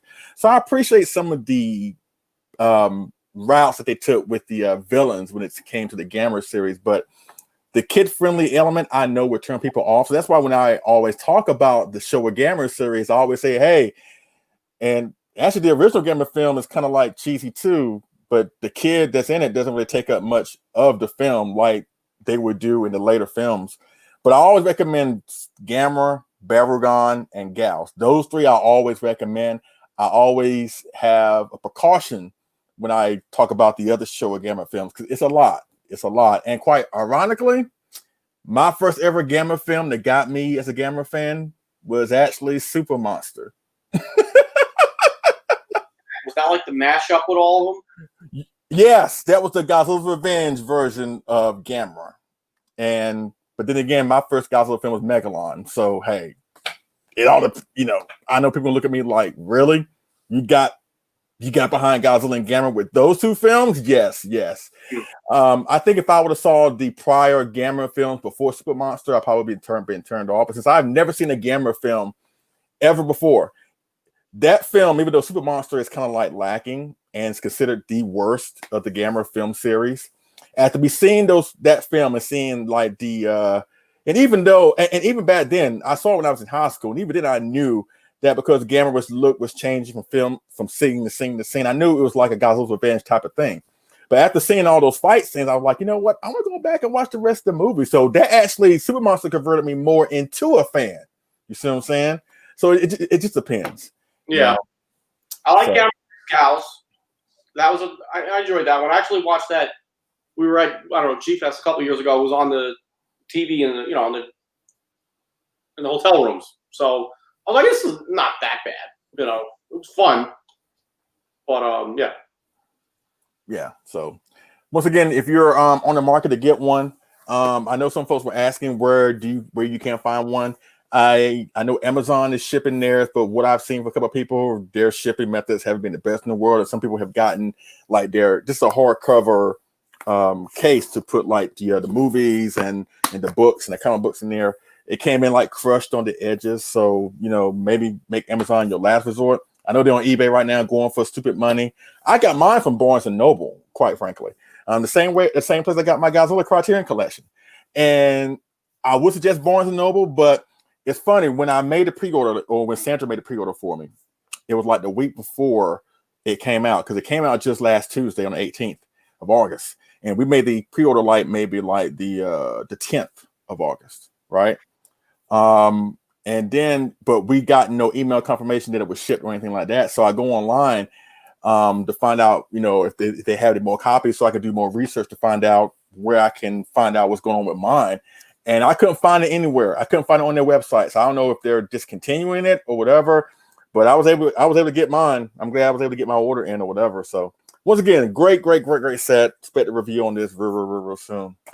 It's an hour and 26 minutes. I'm gonna keep Rich up here for at least another 20 minutes, and then we're gonna be getting up out of here. If y'all have any questions for Rich or for myself, please pipe them down in the comment section. We'll get to them like the last 10 minutes of the show, whatever. And this has been fun. I have really lost track of time. I'm looking at the time right now because it's clocking down as I'm hosting here, and we've been live talking for basically an hour and a half, just talking about stuff, and it's been awesome. So thank you, man. I really appreciate it. It's been the most I've probably talked about Godzilla in a while, probably since G-Fest last year. Oh wow, really? Well, yeah. I mean, yeah. Yeah, I know. In one sitting. I mean. Oh, okay. I know that even where I live, I don't have like close friends. Not trying to say that this is your situation. I don't have like close friends that I can talk to. Like I have Sandra, and her and I don't talk about Godzilla stuff every single day, but we do have that conversations every now and then. In fact, the one thing that gets on my wife's nerves, I'm gonna ask you this question, Rich. When you watch and Baalante is the biggest example of this, and King Ghidorah to a certain extent. Do you like when the dubbers call Godzilla? So I remember back in Godzilla versus Gigan, Godzilla or Godzilla, one of the army guys is saying that on the dub that I had watched. It doesn't bother me. It's just, I kind of grew up with it. Obviously, the Heisei dubs are just atrocious, horribly done. I think 84 is comical with some of the dubbing and choice of vocabulary for some of the characters, specifically the homeless man. Let's do lunch sometime. It's just hysterical. It's something me and my brother would laugh about when we were kids, when we would watch that. I think Biollante had probably the best dubbing in all of the Heisei films. I agree. Yeah, I think because when HBO released that film, I think they took it seriously. So, I remember Dr. Shiragami, his voice, it fits, it works. But the rest of the films in the Heisei films were just bad. Now, I had originally watched those films the first time on they were bootlegs, with subtitles on VHS. That I one swoop from a comic book shop, and so I grew up watching those films with the Japanese audio. So fast forward to when the TriStar released those films on VHS or DVD, whichever, and I'm like, ugh, this sounds like shit. I was like, just give me the Japanese version, please. Because it just wasn't believable. They probably spent the least amount of money on the dubbing, and it shows. So now now the Heisei dubbing is one thing, and I'm reading a David Dobko virtual virtual unwatchable.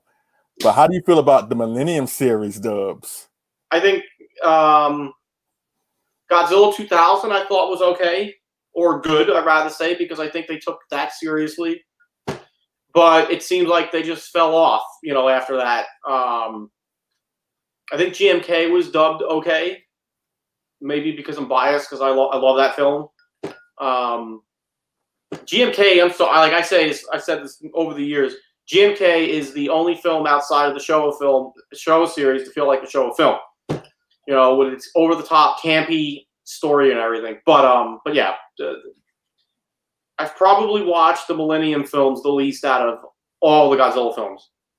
GMK is probably the only one that I watched the most out of those films. Right. We have a couple questions. I'm gonna get to them in a few seconds, but thinking about the dubs, it got me to thinking about how we pronounce these monsters. Everybody's different when it comes to how we pronounce a certain monster's name. So I'm gonna throw a few out there and let me know how you pronounce a certain monster's name. Okay. How do you say Angulus? Is it Angulus, Anguirus, or Anguirus? Okay, so I'm gonna go with exactly what I said growing up before I met other Godzilla fans, because I thought I was the only one out there all this time up until getting older. Anguirus. Okay. King Ghidorah or King Ghidorah? So I always would say King Ghidorah, but then over the years I would start hearing other fans Ghidorah. I'm like, huh? Is it Ebera or Ibera? As a kid, I would say Ibera, but getting some knowledge, Ebi is shrimp in Japanese. Even though, so I know it's Ebera, but I would say Ibera. Do you call the spider Kamunga or Spiga? As a kid, it was Spiga because that's how I heard it in the movie. The giant. I used to think it was giant speaker. That's how it sounded on the. I'll never forget the chick in the film that she's going through the cavern with the dude. We have to be quiet. The giant speaker's down. It sounded like Spiga, not Spiga. But now I know how. I'm so glad I wasn't drinking something. This computer would be washed. You said speaker. I'm thinking, is it like a big fucking subwoofer down there? Dropping some bass clubs or whatever. Okay, I got a headache. You made me laugh so hard. I think I busted Ari laughing so hard. Cause I never heard it before. I never heard a speaker before, but now I would never unhear it. Giant speaker. Okay. Hedra or Hedra or Hedora? Hedora. I go with Hedra. Actually, you know what? I didn't do mine as we go along here. I always call Angulus. I call Ebera. I call King Ghidorah. You know what? And that's the thing. I didn't know about King Ghidorah until now. I know they say in God it was a guy again, but it happened so fast I don't really think about it that much. But I always associate the word King Ghidorah, or at least King Ghidorah, to the Heisei version, because that's how it's pronounced in the Heisei dub of the film, King Ghidorah. So it's a weird thing. I look at the Heisei version as King Ghidorah, but look at the Showa version as King Ghidorah. I don't say Ghidorah when I talk about the Showa version of King Ghidorah. I don't know if I'm the only one that does that. Maybe that's a weird thing, but that's what I do. I always say when it comes to, when the monster in Monster Zero, that was King Ghidorah, but the one that fought Godzilla 91, that's King Ghidorah. I don't know why I do that. See, when I watch Ghidorah, the three-headed monster, I remember when the emergency vehicles driving around the city on the loudspeaker, he's going. The monster it is Ghidorah. He says Ghidorah over, on that police car that he's alarming people once they start running and everything. Mm-hmm. And then in Godzilla vs. Gigan, I remember, because I actually just watched that movie not too long ago. The guy that's he's listening to the sounds as they're coming into, Earth's orbit. He says King Ghidorah before he says that's a new one, a new self or whatever he said. So it depends on the dub and how at least I know how I grew up hearing it. Because now that I think back to Anguirus, I think I used to say Anguillus too. So, but then now I have this image in my head of, actually, because I watched Godzilla vs. Mechagodzilla and that's one too. Huh. I've watched a lot of Godzilla movies lately and I don't remember until now. But when dude's driving in the car, he's like, why would Godzilla attack his friend Anguirus? So I've definitely evolved with how I've said the kaiju's names over the years, Right. I used to say, all right, so we know the Heisei films it's Heisei. It wasn't until G-Fest 2013 when I realized I was saying it wrong. What were you saying? Tell me what were you saying? Heisei. I heard that too. I've heard that many times before too, and I've actually heard some people say it to this day as high side. When I hear it, I'm like, I felt like such a dumbass. It was John DeSantis who did the musical concerts and everything. I'll never forget it. I was standing with him and a couple other guys, and they mentioned Heisei, so I was like, I did a quick in my head. I was like, noted. Yeah, and because when they say it, or when I hear it, I'm like, Heisei, but because I've always heard it as Heisei, and I heard Heisei, I heard Heisei, Heisei, and I'm like, okay. I mean, I don't like going around, especially at a convention where they feel the same way about you do. I don't want to walk up to somebody when I hear that, like, you know what, you're saying it wrong. I mean, I don't want to come off like a jerk. But in the back of my mind, I'm saying, you're saying it wrong. A couple G-Fest ago, working in the dealer's room, there was a woman looking for an Ebra figure, but she was like over-pronouncing it. Do you have Ebira? Ebira? I'm like, oh, God. But that's because her kid was probably saying it, that's how she heard it from her son and daughter. So it was kind of funny. Wow. Ebira. Oh. All right. Let me ask a few more because we got a few questions coming up here that I want and dive into. All right. Do you say Jet Jaguar or Jet Jaguar? Jet Jaguar. Okay. Do you say Biollante or Biollante? Biollante. This is good. This is fun. Do you say Destroyer or Destroyer? I would normally just say Destroyer, but it's just so much more fun to say Destroyer because in the American dub, no, it's even in the Japanese audio when I remember watching it, right before they do one of their early attacks on the smaller forms, the scientist guy and the military guy, they're like asking, what is it? It's Destroyer. Like, seriously, but Destroyer. Is it Mogera or Magara? So this is funny. I think when I did my favorite sculptors line Magara review, I had somebody, and I would have this happen often, when I say shit wrong. I'll get in the comment section on YouTube, you're saying it wrong. I'm like, whoa, fuck, sue me, But I would always say Magara, but I know it's more or less pronounced Mogera. Do you say Megaguirus or Megaguirus? Oh, Megaguirus. I heard Megaguirus before. I don't want to say where I heard it. That sounds awful.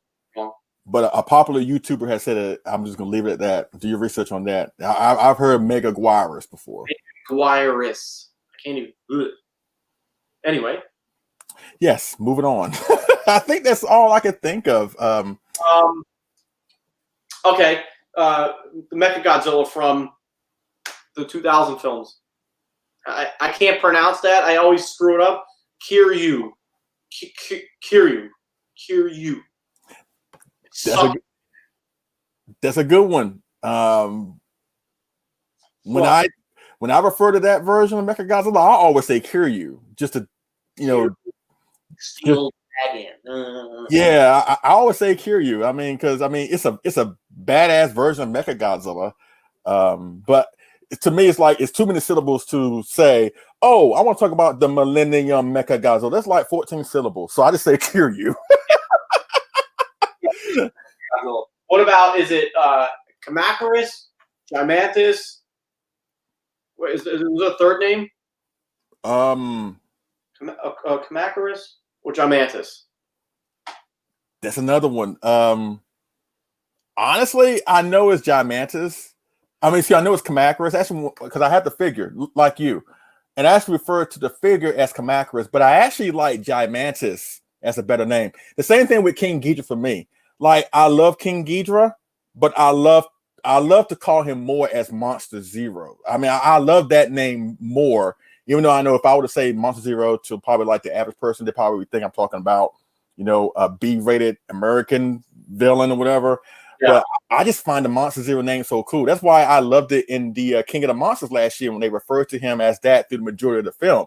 I could have done without the gonorrhea line, quite frankly.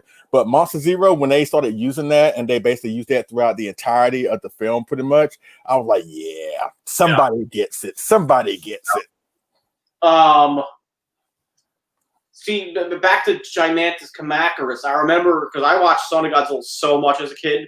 That was my second film. After But in the dub, I think they changed it to Gigantus because it was just more English friendly.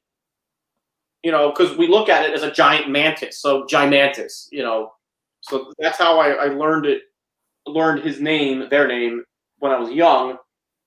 And this is funny. It wasn't until the mid '90s when I started picking up those Amada card sets, where they have the kaiju's names on the cards, and I was like, Kamacuras, and I think it's in English, and I have the box. I don't know where it's somewhere in the house, in here.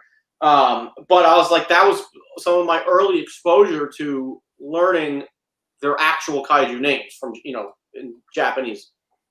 So, but now it's Kamacuras to me. Right. Okay. Let's see. I'm looking around my room to see if there's anything that we've missed. This is probably like self-explanatory, but I'm gonna ask it anyway. The Gargantuas, do you refer to it as the green Gargantua, the brown Gargantua, or do you just say Sanda and Gyra? Sanda and Gyra. Okay. All right. Yeah. So now let's get to the questions. We got maybe say 4 or 5 of them, and I know we're probably going to into detail in that detail with those. So let's just go ahead. So we got basically 20 more minutes left. Okay, let me scroll up here. First question is from Varzilla 1. What do you guys think of Gappa, monster from the prehistoric planet? Have you seen it? Fake fan. Okay, I've seen it. I've seen it bits and well, you know what? Yeah, I seen it once all the way through, but the last time I watched it, it's been years since I watched it. I kind of fell asleep. I fell asleep through half of it. I tried again watching it, and I fell asleep again because there are some kaiju films that put me to sleep. Tokyo SOS is one of them. But Gappa, just to let you know, Rich, Gappa, you seen Gorgo, right? Have you seen Gorgo? Oh yeah, I watched that when I was a kid. Okay, Gappa is like that, where they come across, I guess, this expedition, or these people come across this giant monster, and they bring it back to Japan on display. And in Gorgo, the parent comes looking for the baby, and they go back. And Gappa is 2 parents. It's a male and a female, and they come to Japan, wrecking the city, to try and find the baby, and they do find it, and they go back. It's basically just a recreation of Gorgo, but in my opinion, I like Gorgo better. I like Gorgo better. Okay. Demon by Design asks, my question to Leslie and Rich, what is your most sentimental piece or pieces in your collection, and why? Want me to go first? Please, go for it. Man, that's loaded. Well, I know my favorite's the 64. It's sentimental. Oh, well, you know what? We're going to have to go with the 64. I'm going to grab him. And it's not just because it's my favorite, suit, but it's going to be hard to see. No, you can see it. Well, there you go. I got Nakajima's signature and Akira Takarada's signature on his feet. So, having their signatures, especially, their signatures equally on my favorite figure of one of the most badass X Plus figures ever. It really, it's just I don't even know how to put words to it. But just to know that this figure was in Nakajima's hands as his daughter helped him sign the foot. I remember watching it. I remember, being, standing next to the table next to him. So this is definitely the most sentimental piece in my collection for many, many reasons. And then to have Takarada sign it over here a few years later. Now to have both of their feet, signatures on this figure, forever. Hopefully forever. Boom.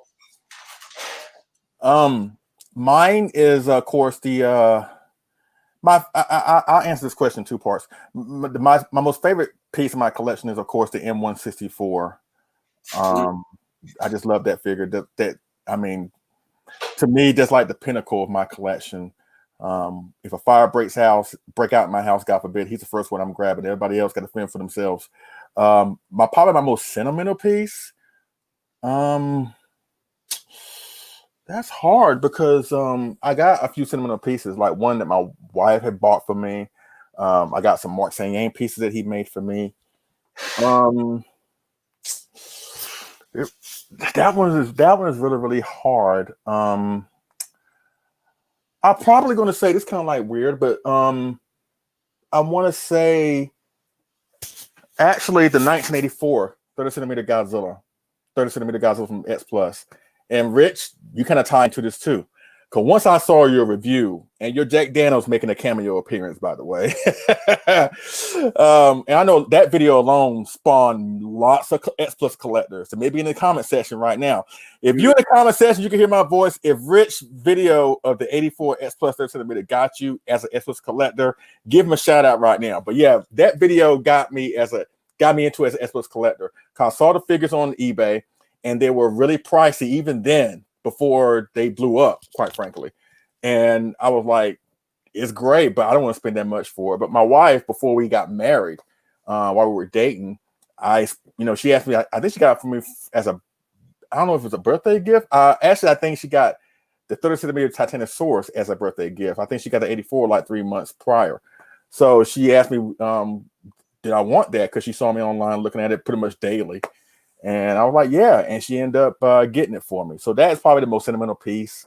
I have other sentimental pieces. Don't get me wrong. But that one right there, and the fact that, my queen, my better half, bought it for me. And that's another thing. I love my wife. She's like, if I get emotional, then, it is what it is. But sorry, Rich. Don't be sorry, dude. It's a beautiful thing.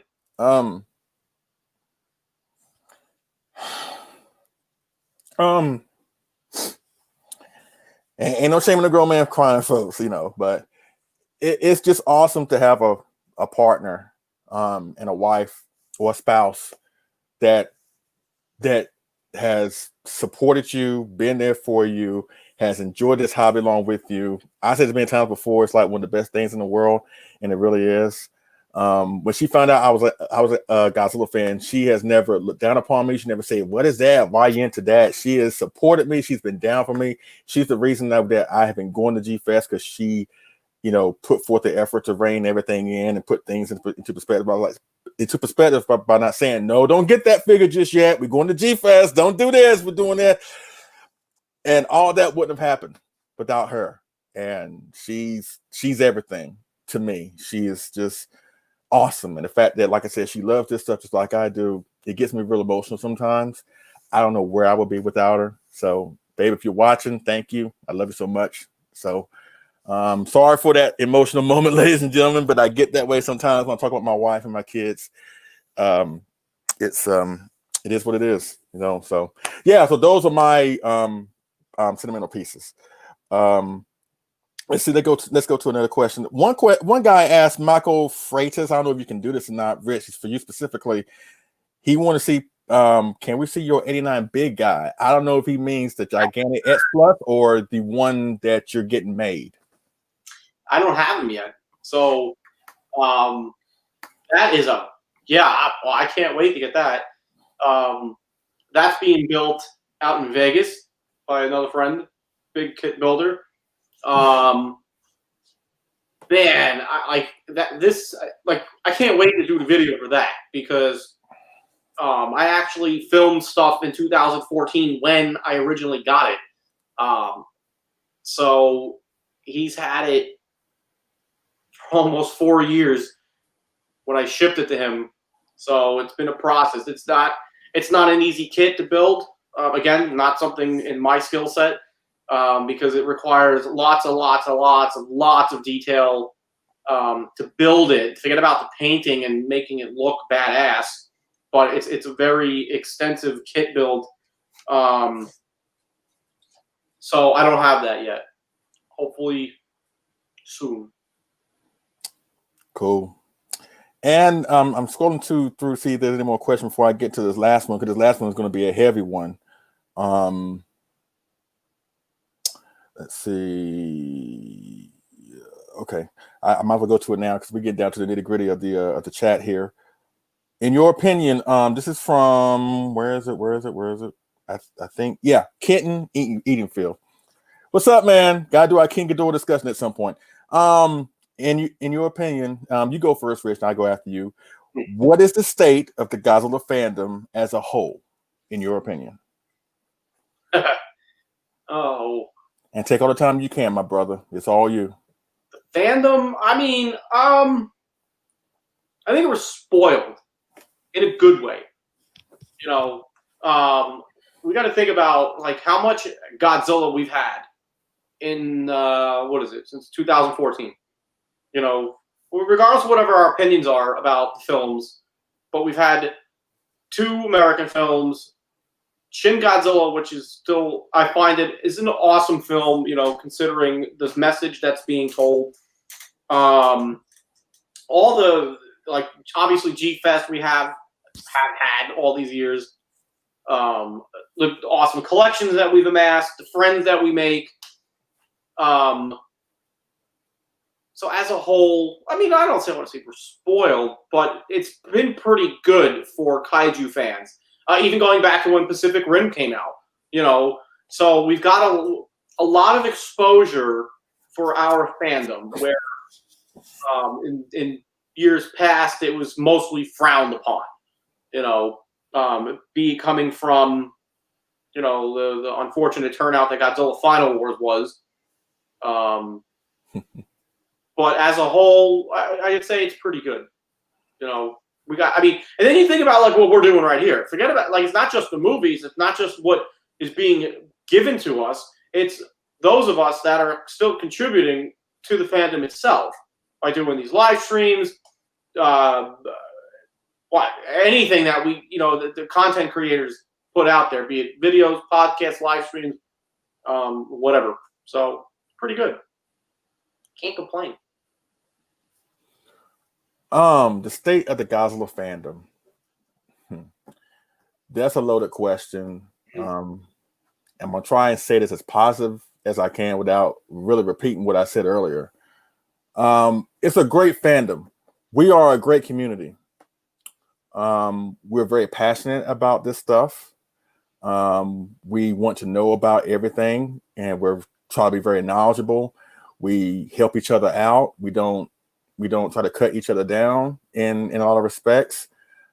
This is in my opinion, the best community. Better than Star Wars, better than Marvel, better than James Bond or whoever has a large fan base, anime or whatever. I think we're the best community in the world. At the same token, we still got some improvements to do. I mean, that can be said by anybody, right? Or any fandom. I'm a proud Godzilla fan through and through. Now, I'm not one of these fans that, like, when I leave this house, I'm openly talking about Godzilla with a lot of people because I'm very quiet when I'm outside this house. Like, when I go to work, I pretty much do that. Go to work. I rarely talk with my coworkers about my personal life. In fact, they were the ones that came to me with it. It was like, hey, we didn't know that you have a YouTube channel. You like Godzilla. I was like, well, yeah. I mean, I don't really talk about that stuff. Now, if somebody, because I know that Godzilla is not for everybody. And I know to the average person on the street, they wouldn't understand it. They look upon it as cheesy, goofy crap. They don't understand why we love this stuff. And they're entitled to have that opinion. I'm fine with that. But don't come to me want to know more about Godzilla if you don't really want to know. If you want to have a serious conversation about why I like this stuff, why I enjoy this stuff, why it's entertainment to me, if you want to approach me with an open mind, I can talk with you for days. But if you coming at me and you already have this notion that you're going to look down upon me or try to ridicule me with what I tell you, just don't do that. I prefer you just keep your opinions to yourself, and whatever the case may be, fine, whatever, whatever.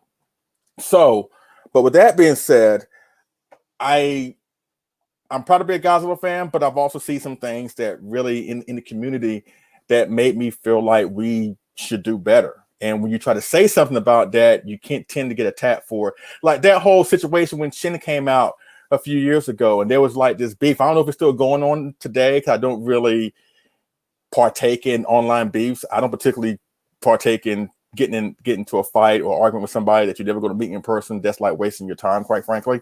But that beef between, if you like Shin Godzilla over the American one, you're not really a Godzilla fan. Or if you like the American one over Shin, you're not really a true Godzilla fan. That's just plain stupid to me.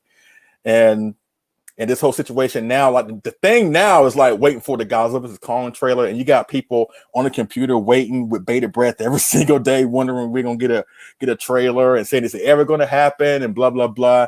And as I mentioned earlier with the summer Kaiju event and them showcasing stuff that doesn't appeal to pretty much everybody, and everybody always has something to say.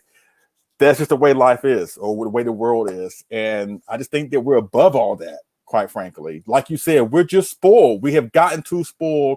We have gotten in our own way, in a way, we're our own worst enemy. And guess who can change that? We can change that.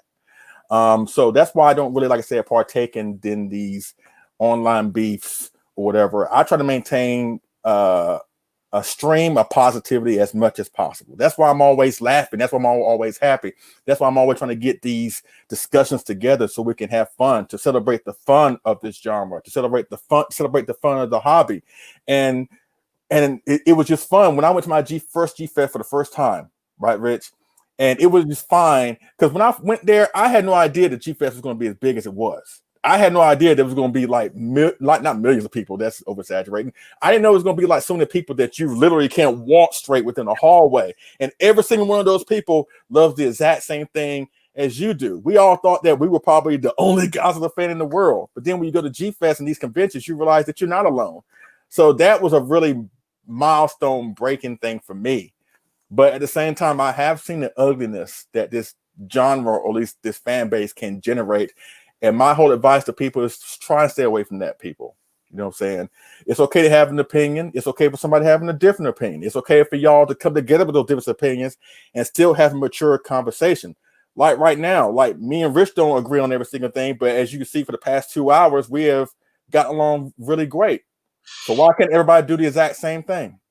So that's my advice for people. So yeah, I have high hopes for the fandom, but at the same time, I do believe we can get a whole lot better.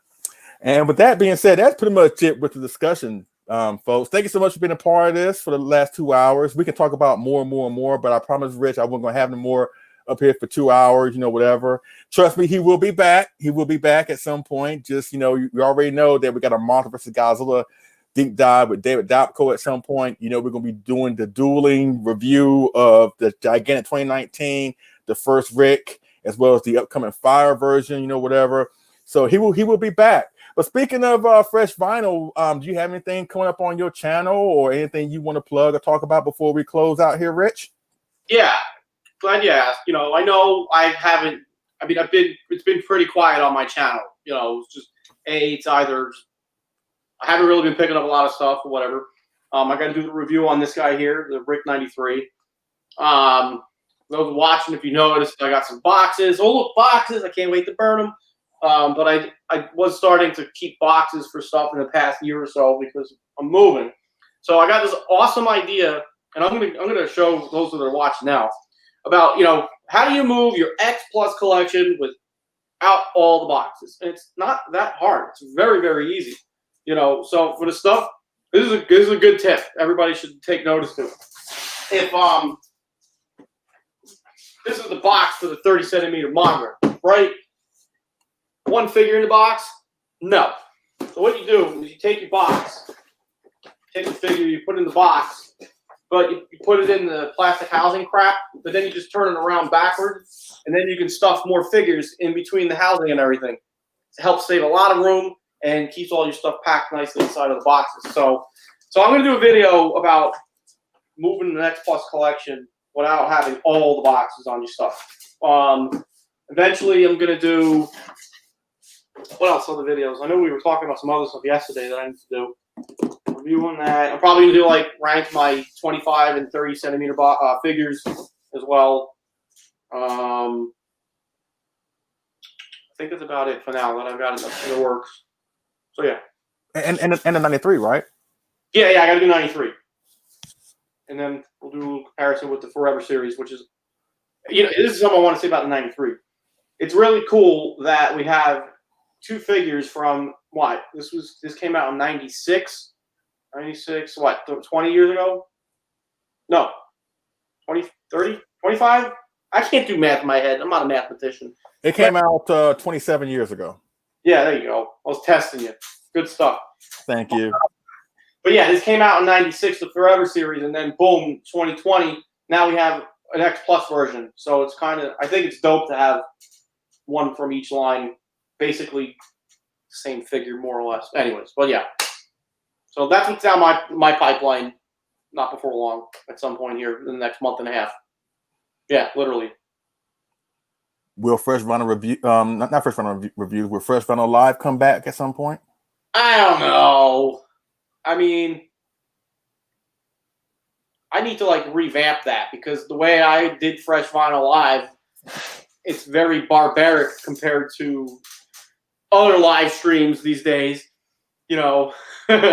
So we actually talked about this. I said I should do a Fresh Vinyl Live at the same time Collect All Monsters does their thing. It could be like the WWF and WCW Monday Night Wars.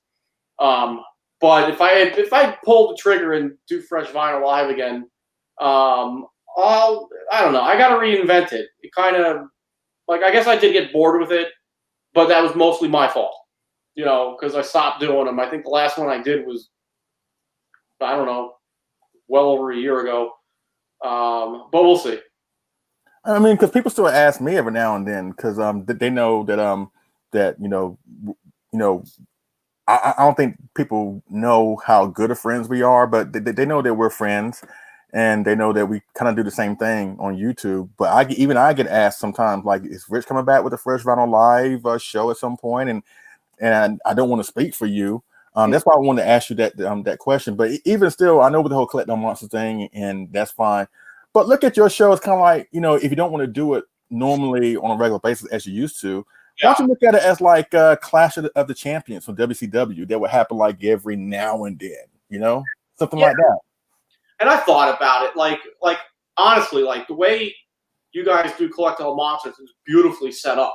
It's with the way we're doing it right now. We're both on screen. So I would need to literally reinvent how I do my show, or I feel like I want to. It's just the way you guys do Collect All Monsters. It's wow, you guys you touch bases on everything. So it's really, really good. So it's not that I can't compete with that, but I would need to think, well, what could I bring back to the table that's different from what you guys are doing? Because it could be. I mean, nothing wrong with everybody doing the show or whatever. It's just there's so much content out there. So many reviewers out there, and that's one of the things that I like to push myself is to try to stay ahead of the curve. Or do something different from or just do my own thing, you know, where it's not the same thing over and over again. You know, because that's how I felt with my own reviews. I got bored with myself. You know, I always tell people, I was like, look, the most time people are watching my reviews when they're taking a smash. You know, so why should I give that person a reason to sit on the bowl longer and watch me? You know, so that was my mentality. It's like, how do I give a person a reason to watch my videos? You know, but that was more of a guidance for myself to either stay focused, stay on point, have fun. Obviously, when I first started doing reviews in 2013, I was a jackass. I was doing all kinds of weird and silly shit and everything. You know, I was getting attacked by Kamunga, I was getting attacked by this one, and Smog Monster Hidora was sludging me up and whatever. That was pretty fun stuff. You know, but I always push myself to bring something, you know, to get the most out of what I'm doing, because that's the passion for it for me. You know, so we'll see. Well, let me just say on behalf of Collect All Monsters, behalf of Kyle, David, and everybody, just like you give props, like you did a couple days ago on Facebook, when that post was posted about, you know, what got you in the S Plus, and your name and my name was dropped, but you immediately was like, thank you very much, but I have to give props to Sampson West. So in that regard, and I'm sure Kyle and David and everybody would not mind me saying this, but we have looked to your show, Fresh Vinyl Live, as, you know, the basis for Collect All Monsters. Not trying to say we're a copycat of it, but we took inspiration for what you did and saw what you did. Very Fresh Vinyl Live. Yeah, so we looked upon that, and your show has been very successful.